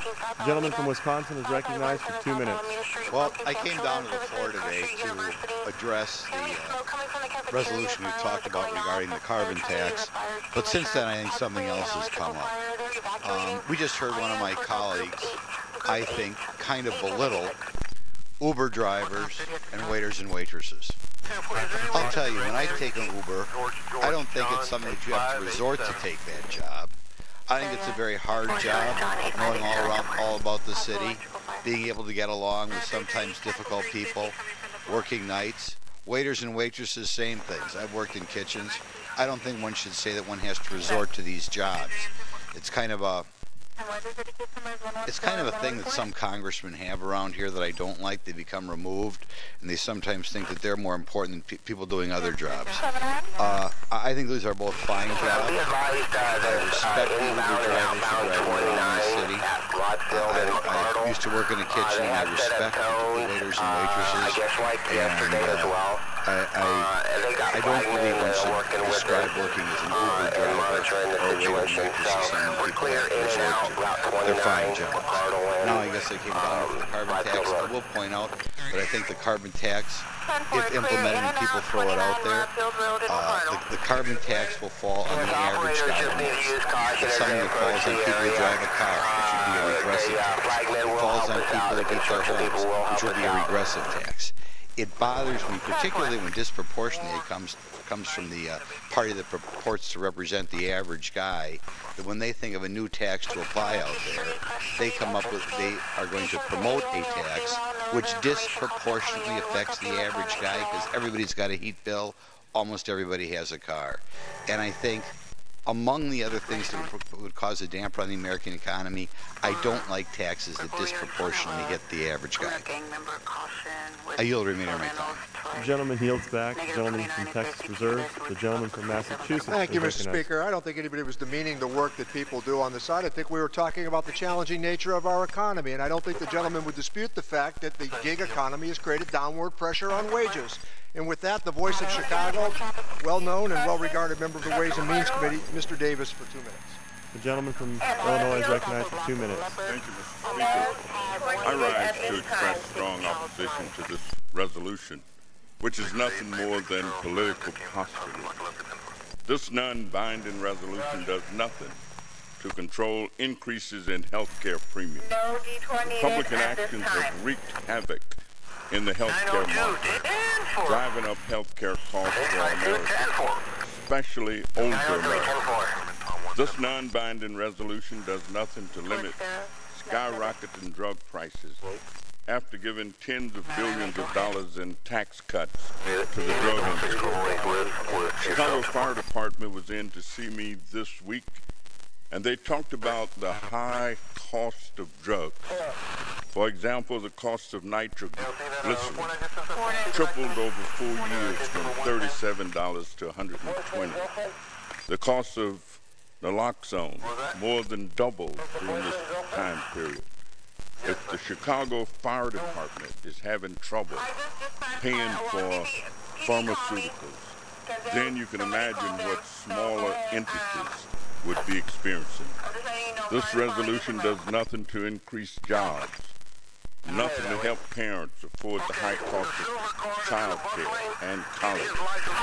It is indeed a do-nothing resolution. That's exactly what it does. I will vote against it and yield back the balance of my time. Gentleman yields. Gentleman from Massachusetts reserves. The gentleman from Texas is recognized. Thank you, Mr. Speaker. I yield a minute and a half to the gentleman from Oklahoma, Mr. McMillan. The gentleman from Oklahoma is recognized for a minute and a half. Mr. Speaker, I rise today to speak in support of my colleague's resolution, MEChANiCAL 119, which expresses a sense of Congress that a carbon tax would be detrimental to the United States. A carbon tax is a tax on the American consumer and our economy.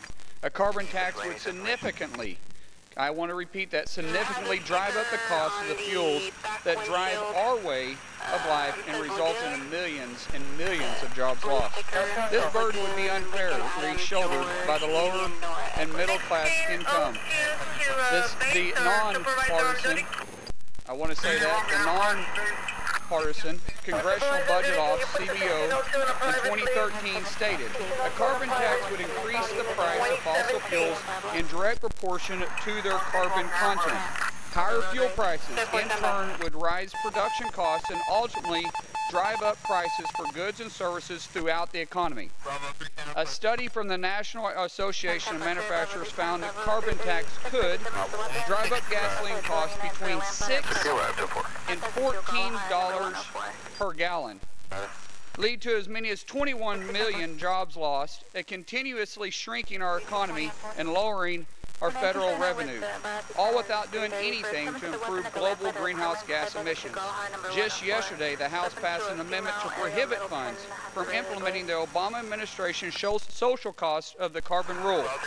The facts are clear. A carbon tax is not the way to protect our environment and economy. The social cost of carbon tax far outweighs the potential benefits. Mr. Speaker, I yield back.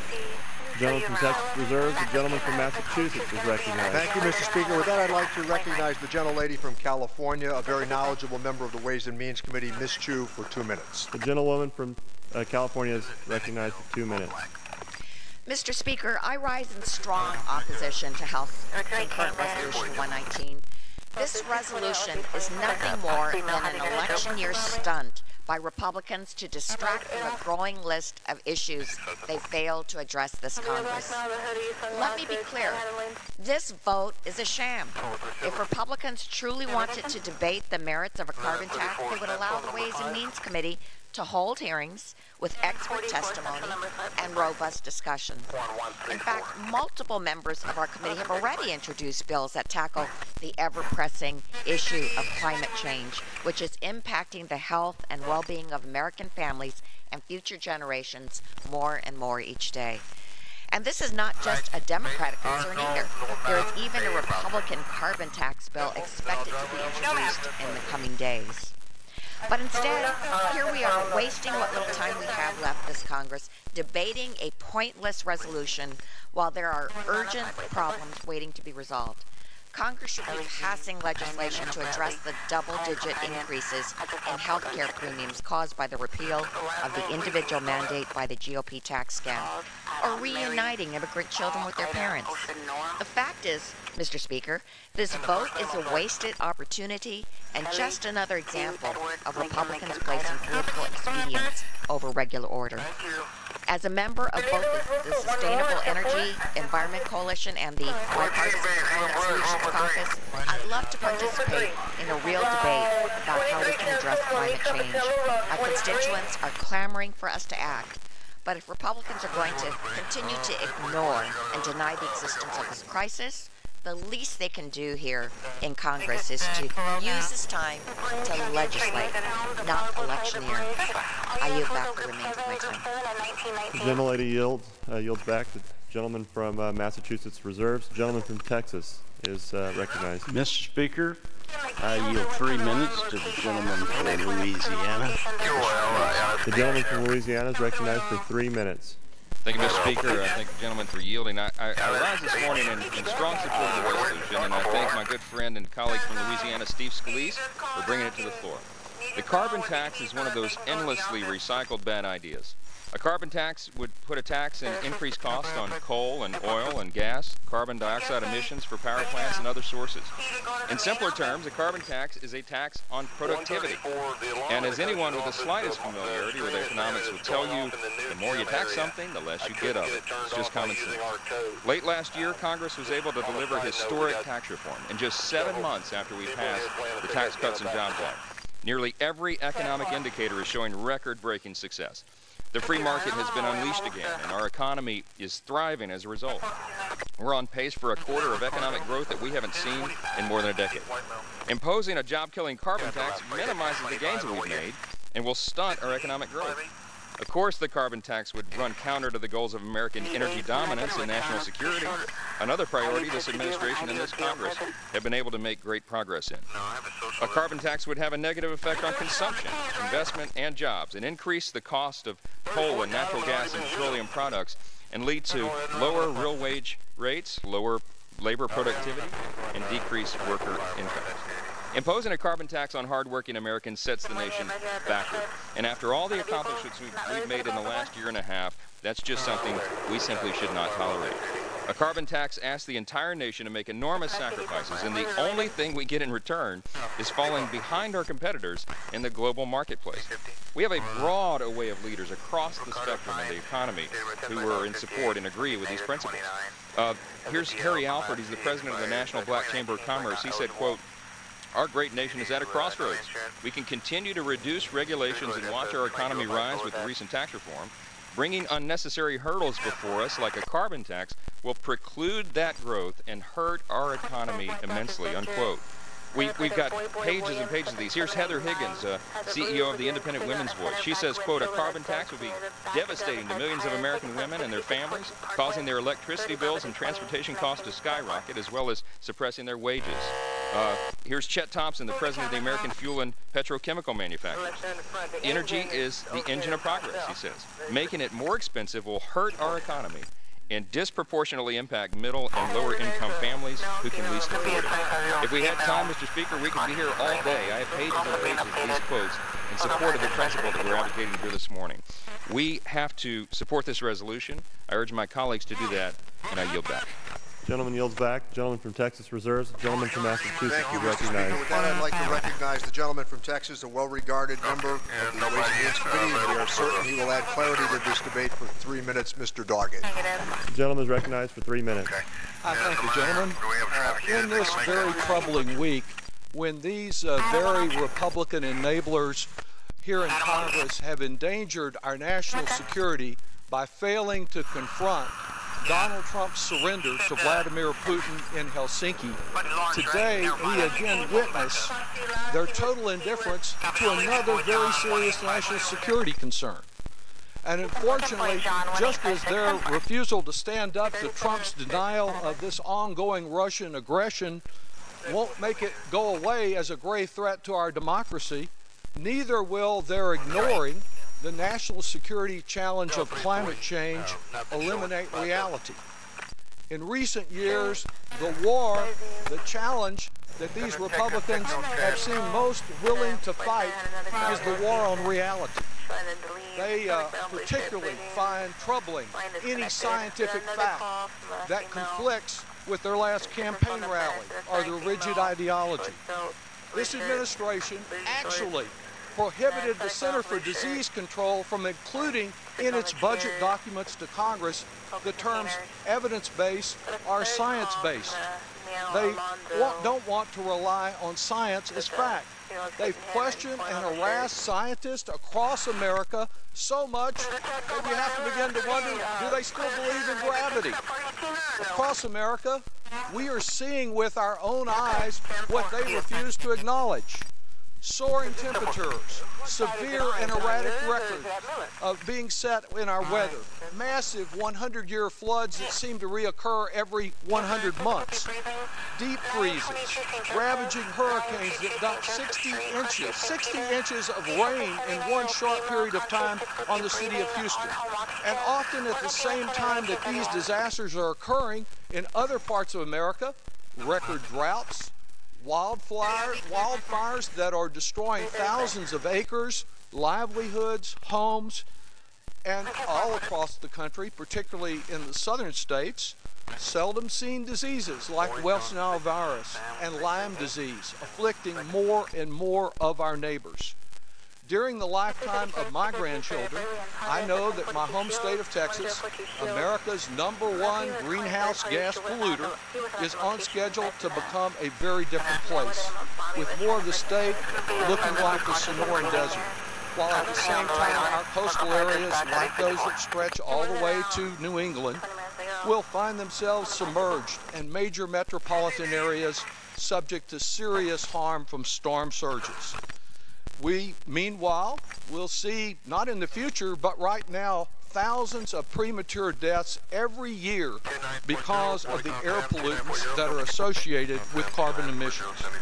And around the world, the very severe impact of climate change has already been identified as a major contributing factor. I yield the gentleman an additional 1 minute. The gentleman is recognized for an additional minute. To the disaster in Syria, conflicts in Africa, and what is becoming a growing number of climate refugees. Trump's own defense secretary has acknowledged the need to address climate change and the impact on our military. Scientific American has reported that climate change presents a significant and direct risk to the U.S. military, its readiness, operations, and strategy. We must treat this as a national security threat. And when you have a security threat, you don't just rely on one weapon. A carbon tax that is revenue neutral, that does not take any new tax revenue than that it replaces, is one of the tools that should not be rejected without even having a hearing to evaluate it. The likelihood of a carbon tax in our future will not be changed by this silly resolution. But as Republicans continue to reject all ways, any ways, of addressing the climate security national challenge, the climate change national security challenge, the future of our planet and our families remains endangered every bit as much as they endanger us by yielding to Vladimir Putin. And I yield back. Gentleman from Massachusetts reserves. The gentleman from Texas is recognized. Mr. Speaker, I yield 3 minutes to the gentleman from West Virginia, who was an original co-sponsor of this resolution, Mr. McKinley. The gentleman from West Virginia is recognized for 3 minutes. Thank you, Chairman, and thank you, Mr. Speaker, and thanks to Majority Whip Scalise for his work on this issue. Mr. Speaker, as the lead co-sponsor on this legislation, I obviously rise in strong support of the continuing Resolution 119. Throughout the years, despite what we're hearing from the other side, there have been numerous efforts promoting a carbon tax. There have been bills debated in committee, hearings held, and subsequently time devoted on the House floor. None were passed. Carbon taxes, however, create uncertainty in the marketplace. Look, such a tax might reduce the amount of energy produced from coal and natural gas. I understand that. But as you've heard, it will also raise the cost of everything else Americans consume. Gasoline, diesel fuel, food, clothing, supplies, all will become more expensive.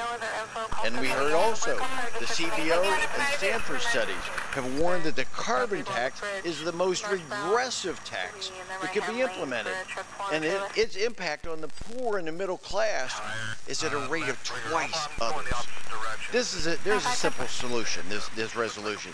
Just simply stating that a carbon tax would be detrimental to American families and businesses and is not in the best interest of this country. Now, just last Congress passed the very same resolution. It passed 237 to 163, and it's our hope that this year's effort will reflect the same bipartisan level of support. Look, thanks to tax cuts and regulatory reform, America's economy is clearly on the rise. Implementing a carbon tax at this juncture could very well put a brake on that progress. So instead of reverting to put an ideologically driven tax on everything, there are better ways to address environmental concerns.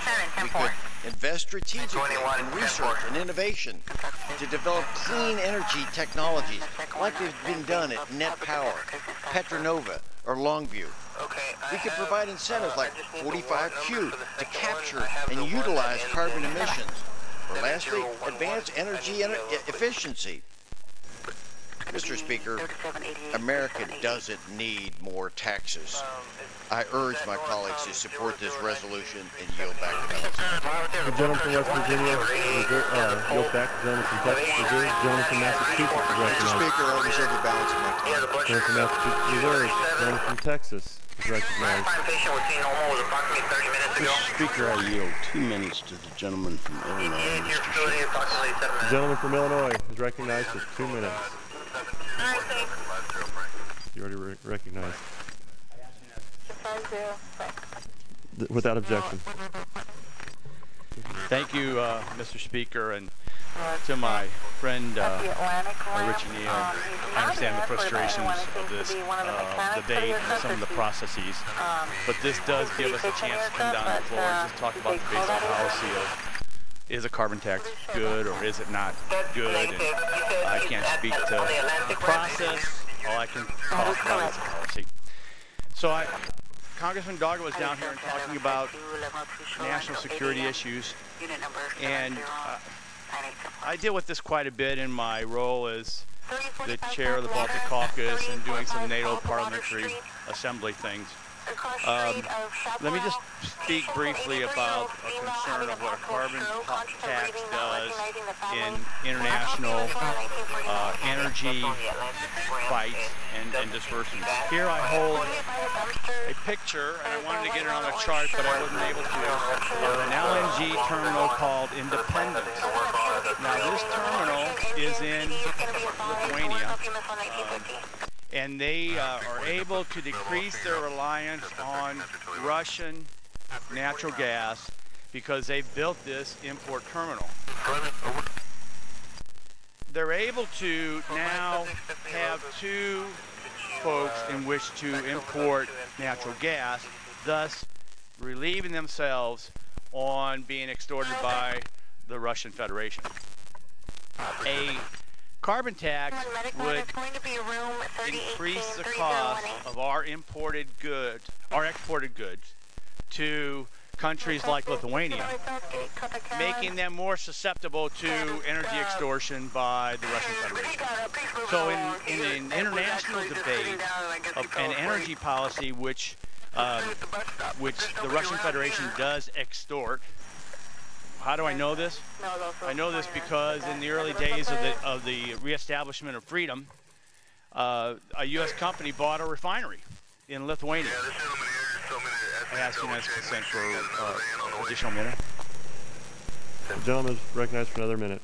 And so the Russians didn't like a U.S. company buying an old refinery. So what did the Russians do? They turned off the flow of oil. So just in the international world, if we want to help our allies decrease their reliance on imported crude oil from the Russian Federation, or in this case, liquefied natural gas, a carbon tax will make that more difficult. So that's why that's why I think it's important that we have this debate for the international perspective. I also know that a lot of the organizations which are important to me, the Energy Alliance, American Tax Reform, the Farm Bureau, Western Energy Alliance, American Fuel and Petrochemical Manufacturers, National Black Chamber of Commerce, Competitive Enterprise Institute, and Freedom Works all support the resolution that says a carbon tax is the wrong way to go because it increases the cost on everybody from the goods that we sell to transfer them to the market across the board. So I appreciate the time, and again, we want to be the world leader in oil and gas export.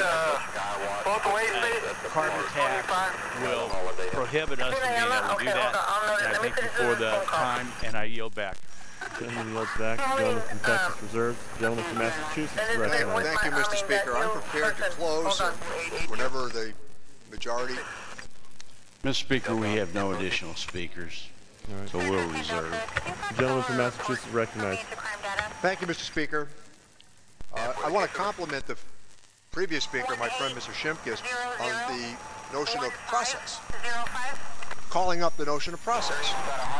So here we've had a debate where we've sparred for the better part of an hour, and we're debating a topic in which there have been no hearings. Now let me guess. This is consistent with how the tax bill was done. Incidentally, 51 days without a hearing or without a witness. So we're being asked to vote on something today here in which there's been no opportunity to place the magnifying glass of critical scrutiny on the proposal that's in front of us, because the truth is, what's in front of us is a question about the mood of Congress. The mood of Congress.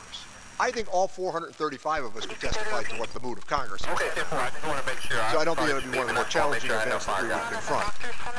But the idea that this is brought in front of the Congress without any opportunity for anybody to examine the underlying legislation and the thrust of what the regular order might impel contributes to the frustration that the American people feel about the institution and its priorities.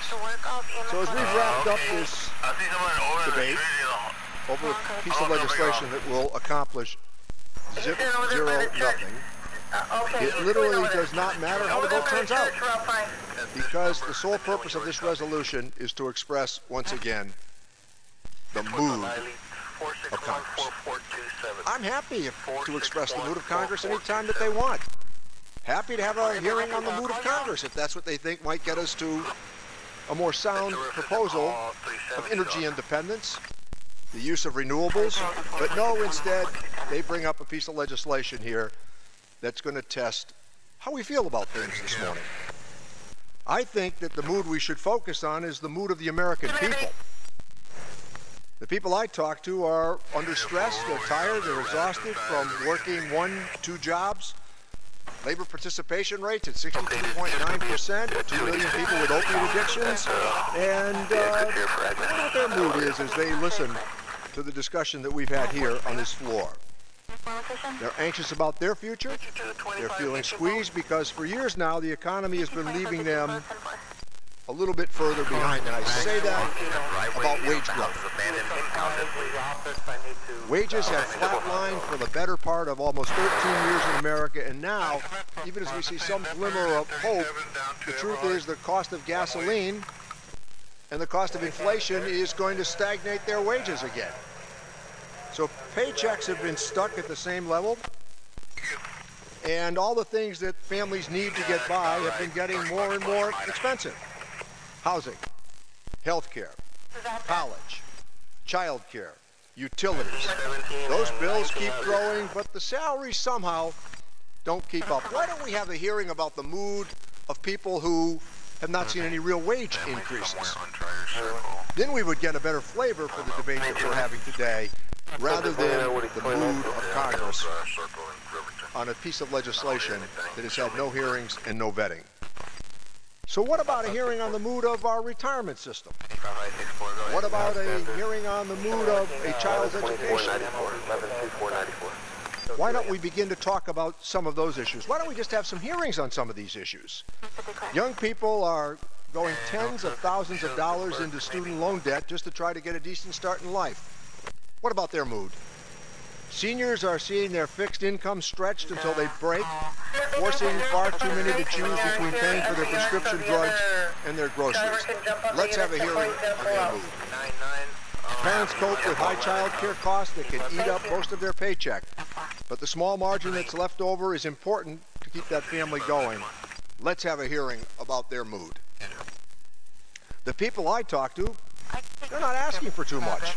Their expectations for their families aren't out of line. Nobody's asking for a handout, they're asking for a hand up for opportunity. Everybody is working hard. But people feel like they're running as fast as they can up the down escalator. Let's have a hearing on how they feel about those problems. It takes us to an unreasonable amount of effort to stay in exactly the same place. Getting ahead is more challenging and more difficult all the time. Last December, Republicans passed a catastrophic tax bill that gave away $2.3 trillion over 10 years without a hearing, without a witness, in 51 days. What about the mood of the American people as they examine it? And we've seen the mood in public polling. The legislation we have today could have offered some relief to low and middle income families, but Republicans chose to leave them out in the cold. In fact, it did so little for the average family that their cuts won't begin to keep up with the rise in health care premiums or, for that matter, gasoline prices at the pump. Instead, the tax bill heaped giveaways on people who are already completely comfortable and thriving, more concentrated wealth. The people who elected us sent us here to do a job on their behalf, and we ought to take into consideration their mood. They've hired us to get things done for them, and we all take, I hope, that responsibility seriously. Our activity today has been unworthy of the trust they've placed in us. It's really been a hoax. They've just wasted all this time arguing over a sense of Congress about a carbon tax and the mood of Congress. I could have told them what the mood was here. They just have to ask me. This is going to be a pointless vote, meaningless in stature, and there will be no outcome whatsoever. This is political theater. It's not governing like responsible representatives. I urge my colleagues in the majority to focus this body on accomplishing things in the future that really might help people who sent us here to do precisely that. And I yield back the balance of my time. The gentleman from Massachusetts yields. The gentleman from Texas is recognized. Mr. Speaker, I yield myself such time as I'm not consumed. The gentleman from Texas is recognized. For many years now, Republicans in Congress have been clear.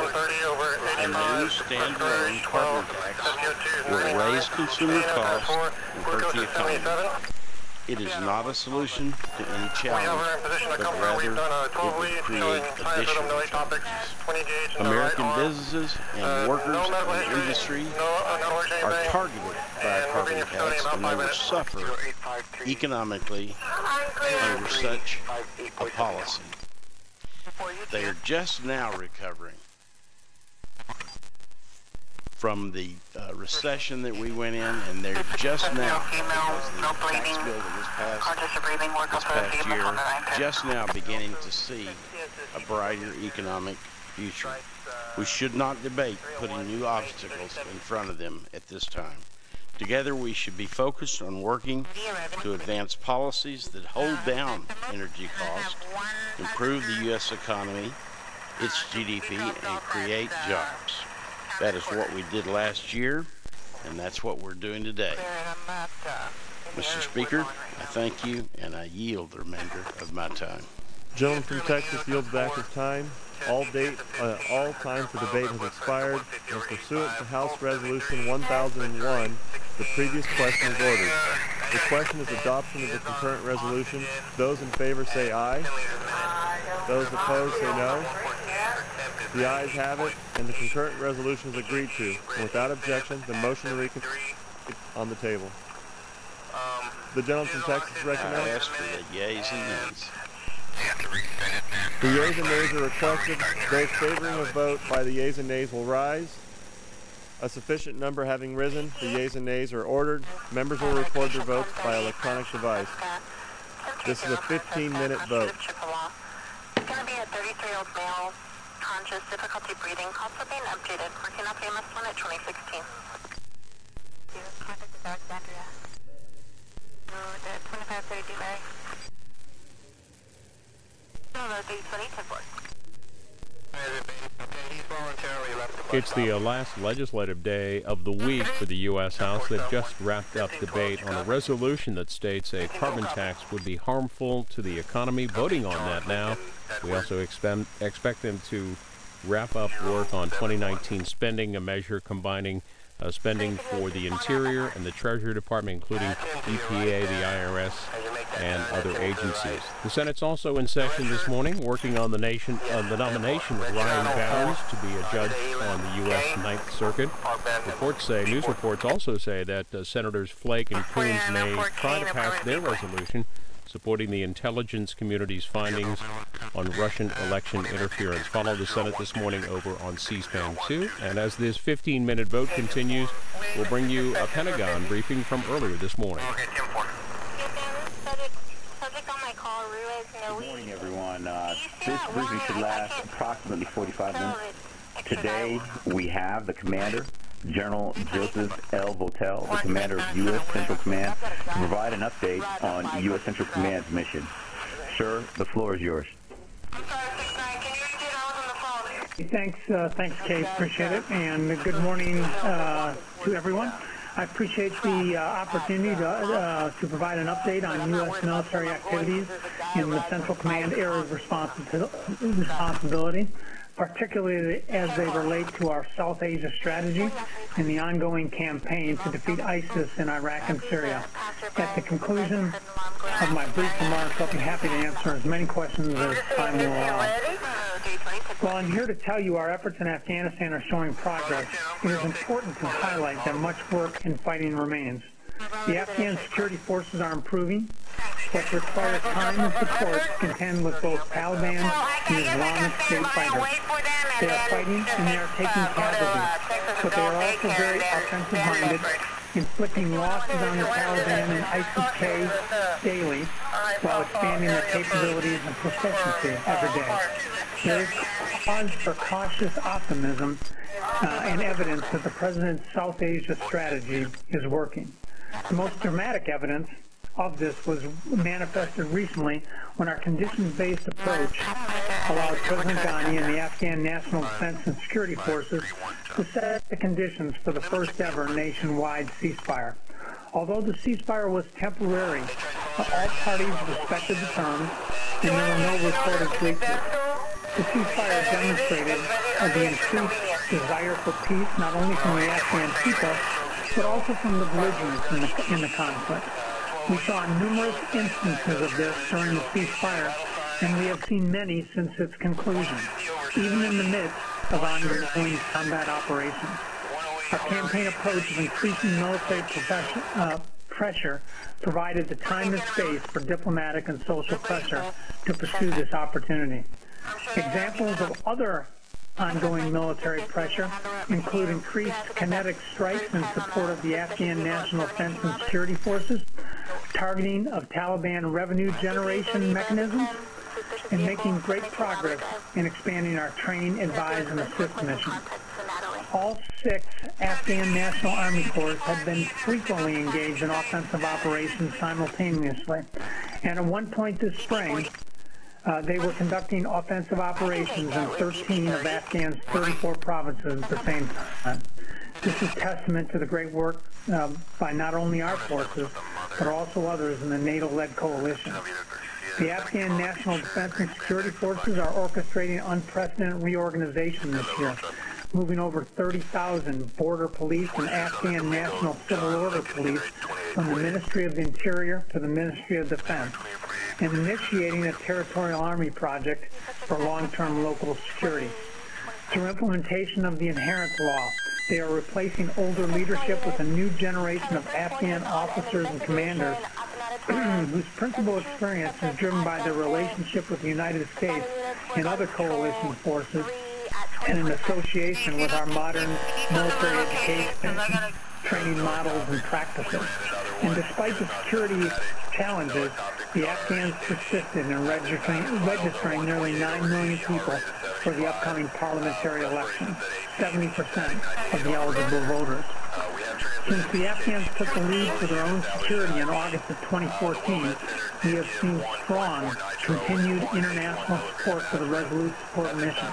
This year, 29 of 39 NATO allies and partners increased their military or financial commitments to the campaign. Significantly, we welcomed our Gulf partners from the United Arab Emirates and Qatar to the Resolute Support Mission. At the recent NATO summit, international partners agreed to extend funding to the Afghan security forces through 2024. This is noteworthy and will provide us both time and resources to fulfill the intent of the President's South Asia strategy.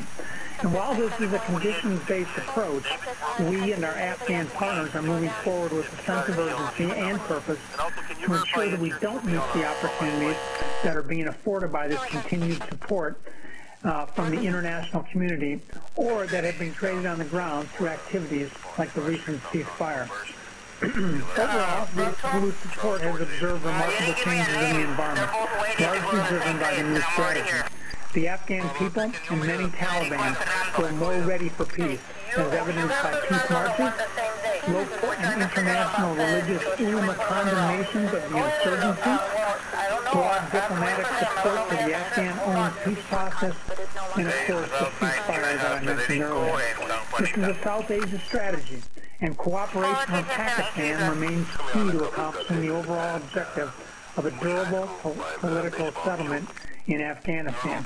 We continue to work closely with Pakistan to help them fulfill the important role that they have indicated they want to play. Now is the time for them to step forward.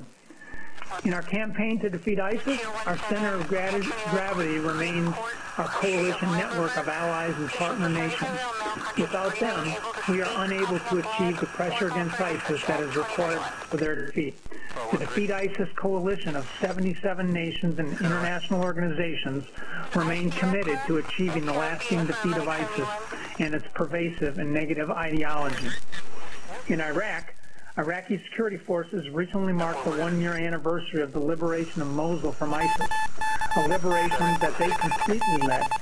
Today, both we and the Defeat ISIS coalition and the government of Iraq understand that as major combat operations near completion, the fight of ISIS is not over.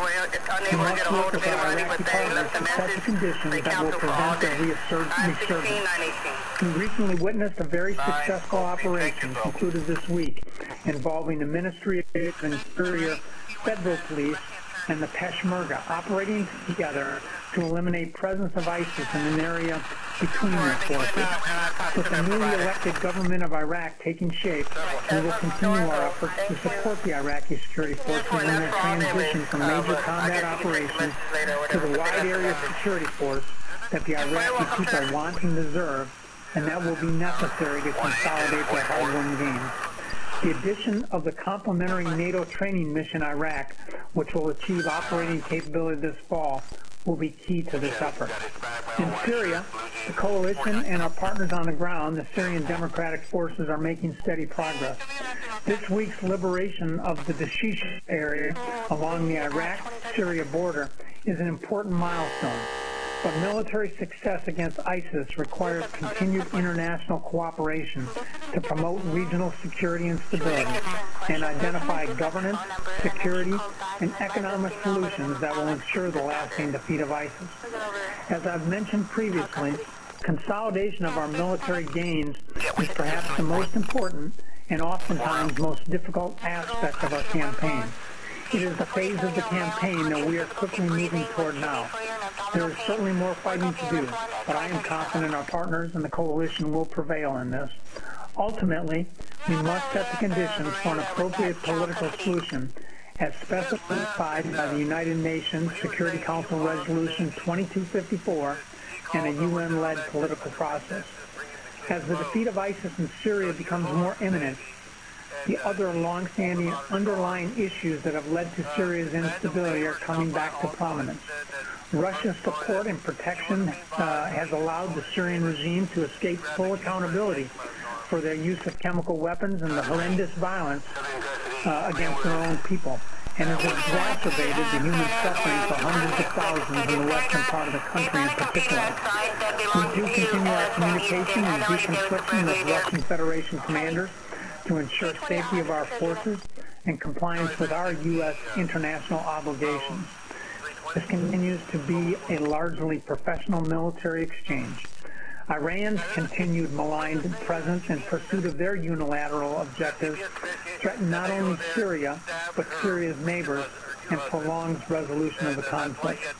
To ensure long-term stability, security, and effective governance for the people of northeast Syria, we recently began conducting independent coordinated patrols with our NATO ally Turkey near Manbij to implement a diplomatically agreed arrangement that addresses our mutual security interests.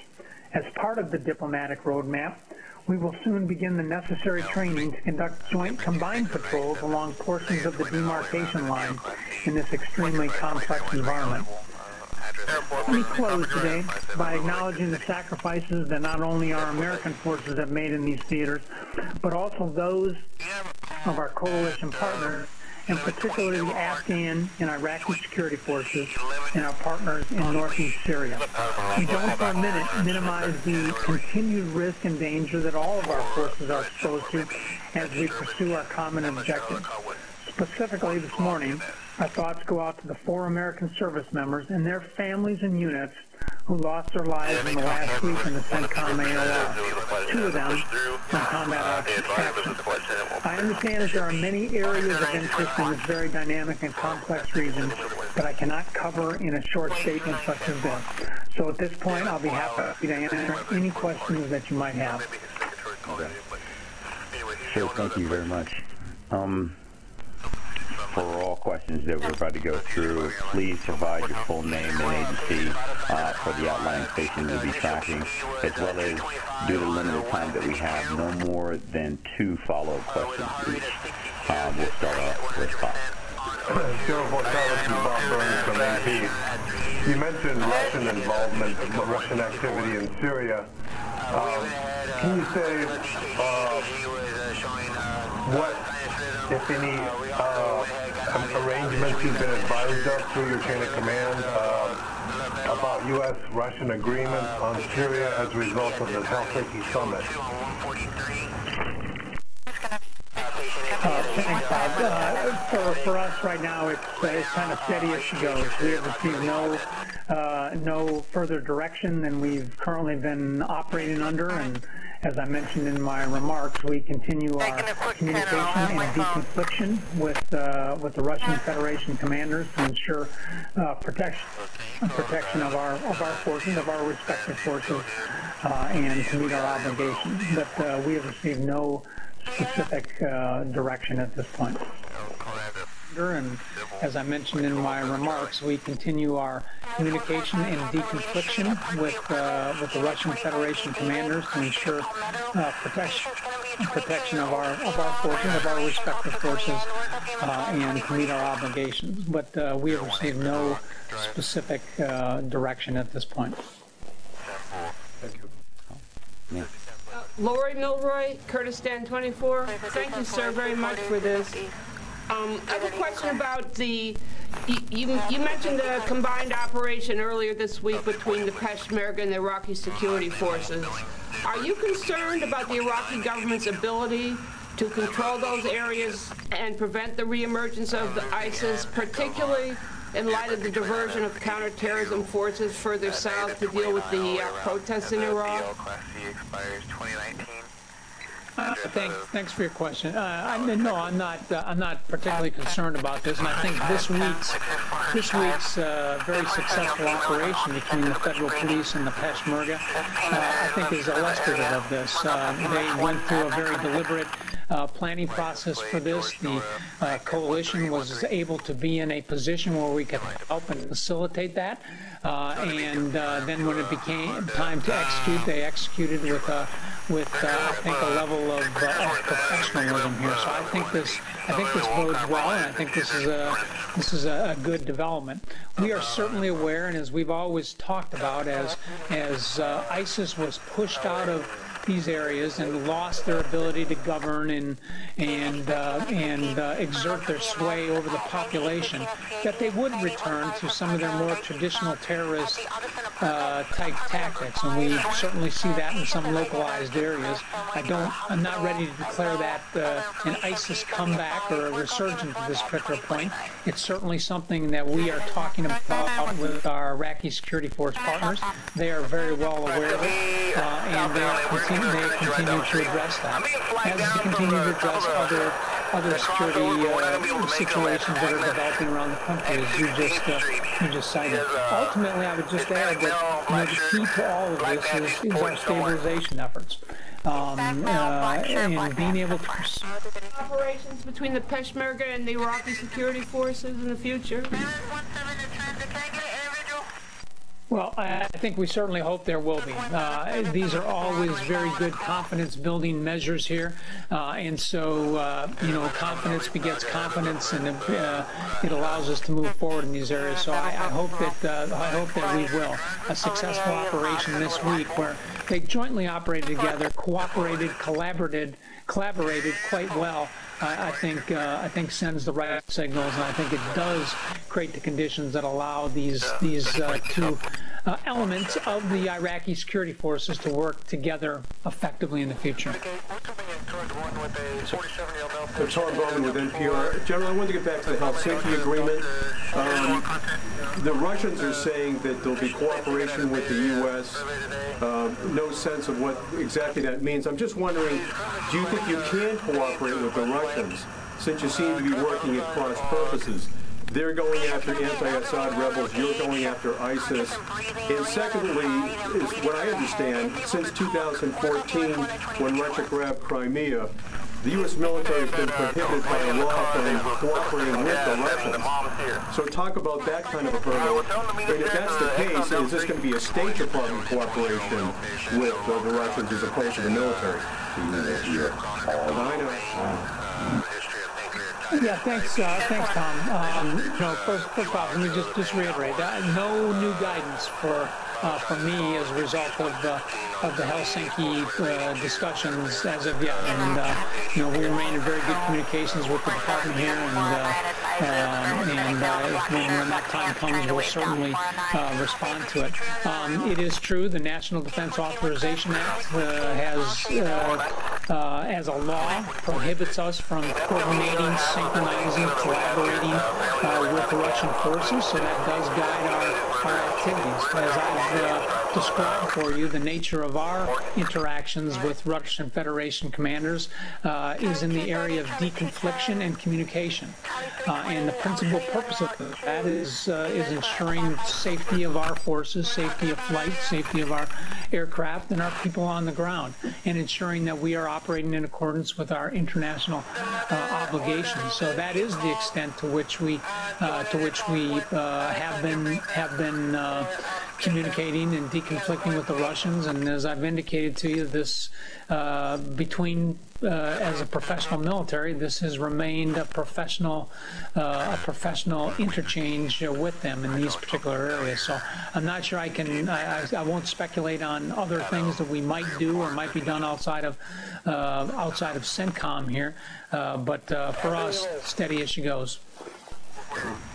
Just to follow up on that, does that mean then you don't see any space legally for you to cooperate with the Russians in Syria? Well, any space would have to be created by Congress, or a waiver that they would approve to allow us to do something like that. I have not asked for that at this point, and we'll see what direction comes down. And this, sorry, this is Phil Stewart from Reuters. And then just to follow up on your comments on Pakistan, you said that now is the time for them to step forward to assist with the Afghan peace process or peace initiative. And I'm just wondering, what have you seen so far from Pakistan, and what do you need to see? There's some deadlines coming up. Thanks.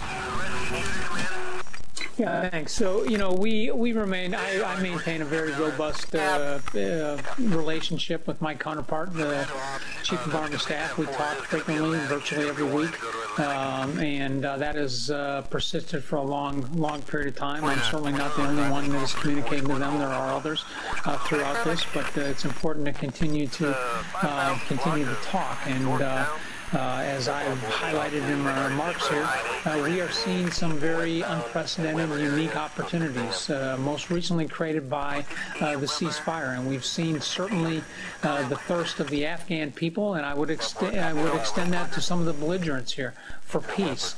President Ghani has made some very courageous offers. He has offered to move forward with the ceasefire and to meet with the Taliban, and under kind of a no conditions based approach here. I think are very courageous opportunities that exist before us. Additionally, we've seen very good and improved cooperation between Afghanistan and Pakistan military through the Afghan-Pakistan peace and discussion process that they've had going on, the APAPs as we refer to it. And that has increased the level of interaction between the militaries. And what we've seen is we've seen a corresponding decrease in confrontations and conflict and tensions and exchanges along the border. These are very positive things. So from our standpoint here, we see this as a great opportunity. That now is the time to do this. We think we've created this opportunity through our combined military pressure here, and what we need to see is we need to see Pakistan continue to press in the areas of helping to reduce the violence in Afghanistan by their actions against Taliban or Haqqani who reside in their particular areas, and they can do that in a variety of ways, by arresting them, by expelling them, putting pressure on them to do that. And we also need to see them continue to make efforts to compel the Taliban to come to the table and take advantage of these opportunities. And this, I think, really are the key things that we have asked for them. And we have seen some, over the last several months, some promising opportunities. We have seen Pakistan move in some of the directions that we have asked them to, but we need to see that in a much more strategic way and longer-term way as we press forward. And we think the current environment provides a very, very good opportunity for that. Okay. Hi, sir. Tara Kopp with Military Times. Just to follow up on Phil's question and to clarify, earlier this week there seemed to be reports that the U.S. was ready to engage directly with the Taliban, and then there was a statement that came out that said that may not be the case. Could you please update us on, where exactly that stands, and should we expect to see direct talks with the Taliban through the U.S.? Okay, well, first off, let me just highlight to you that, as the military commander here, we are a supporting element to that overall reconciliation effort. This is an Afghan-led and owned process. It is supported by the U.S. interagency, and of course the Department of State appropriately has the lead. There are others outside of the U.S. government and in the region here who are supporting that. So I guess what I would highlight to you is what I just said here. This is an Afghan-owned and led process, and I see our responsibility, when I say us, of the United States, the coalition, other regional partners, as being in a position where we can be as supportive as possible to moving forward, to exhausting the opportunities that exist in this, to taking advantage of some of the new actors that we have seen enter into the discussion. As I mentioned in my comments, we've seen a number of not just local Afghan and Pakistan ulamas issue statements on this, but we've seen some come from, Southeast Asia. We've seen some come most recently from the Organization of Islamic Countries and the meeting they had in Saudi Arabia. We've seen an extraordinarily helpful and powerful statement by King Salman, His Majesty from the Kingdom of Saudi Arabia, and others. We've seen the president of Uzbekistan lead a Tashkent conference that is supportive to the Kabul process that President Ghani has been pursuing. So these and other things all provide us opportunities that all fit into this broadly defined Afghan-led and owned process, and it is our responsibility to be as supportive as we can in all of those things and support the Afghans as they work their way through this. So that's what we're trying to do, is trying to make sure we exhaust all of these opportunities that exist to us right now. Thank you. To take on my two follow-ups, would that supporting role include a logistical support? Are you transporting talent to these talks? And then separately on Iraq, could you give us an update on the status of a future footprint for U.S. forces and NATO forces in Iraq, how those negotiations are going with the Iraqi government?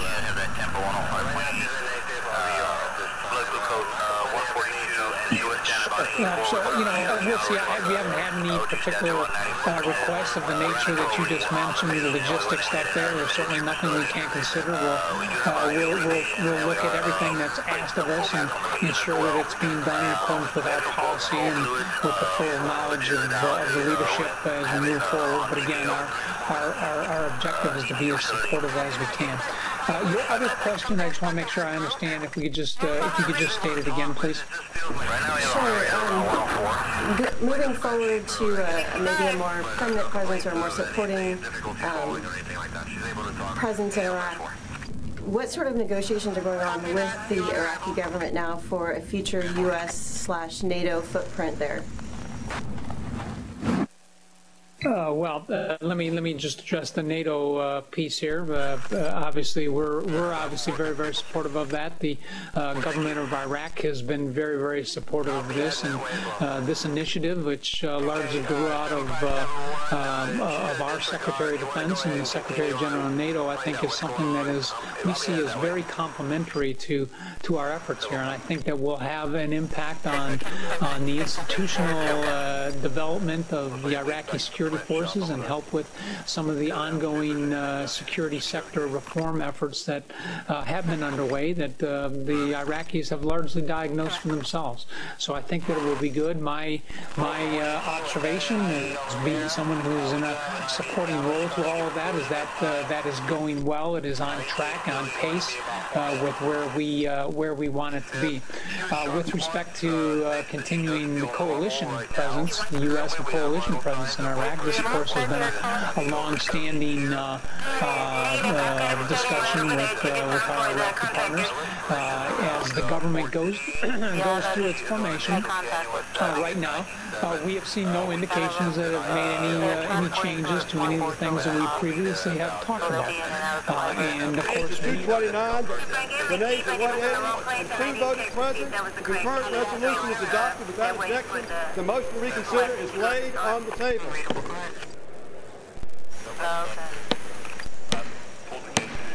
The House will come to order. The House will come to order.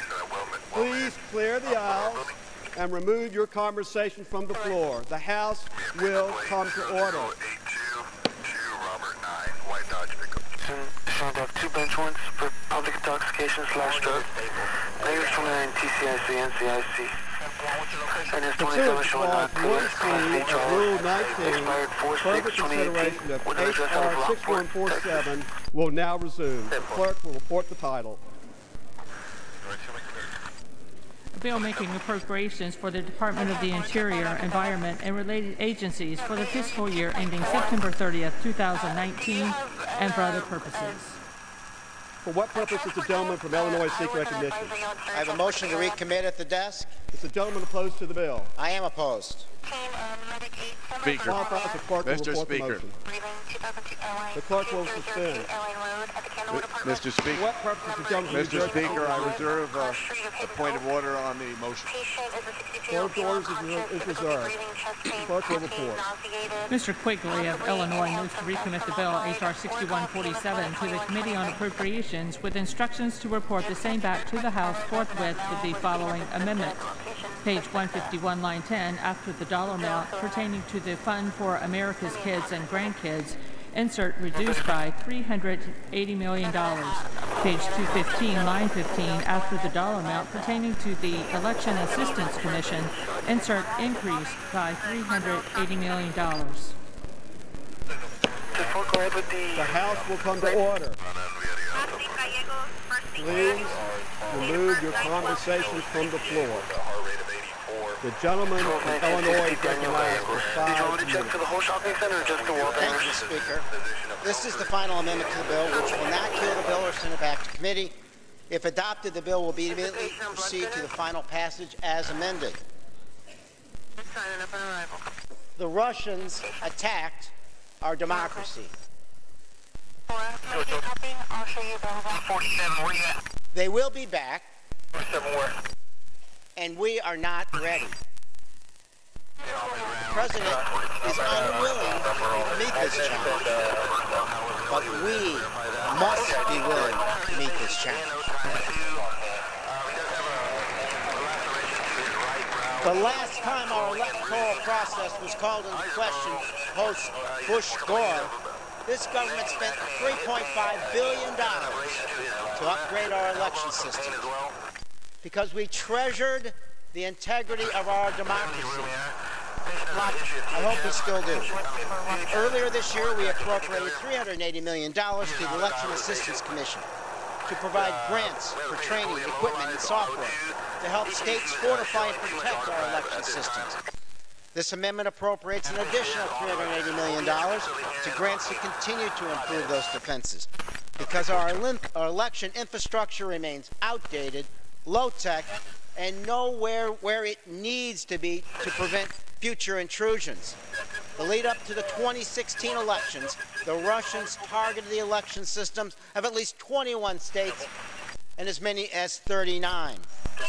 Through the Special Counsel's investigation, we now have the names of 12 Russian intelligence officers that carried it out.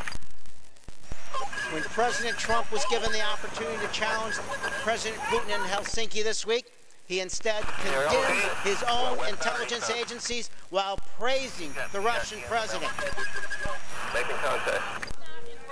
The gentleman will withhold. The House will come to order.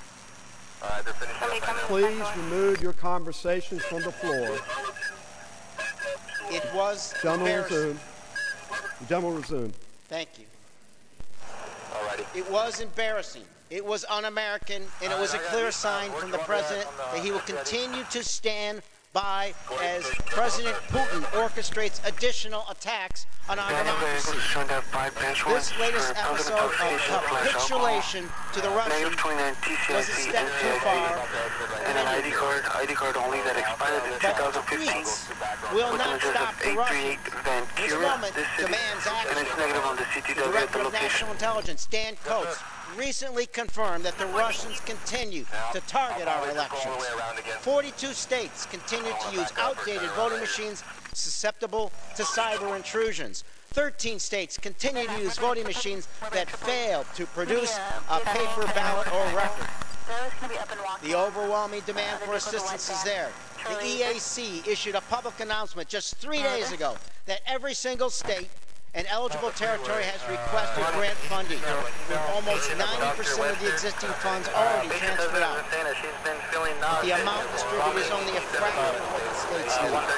Election experts believe that the bare minimum required is $1.25 billion, while this bill zeroes out those grants.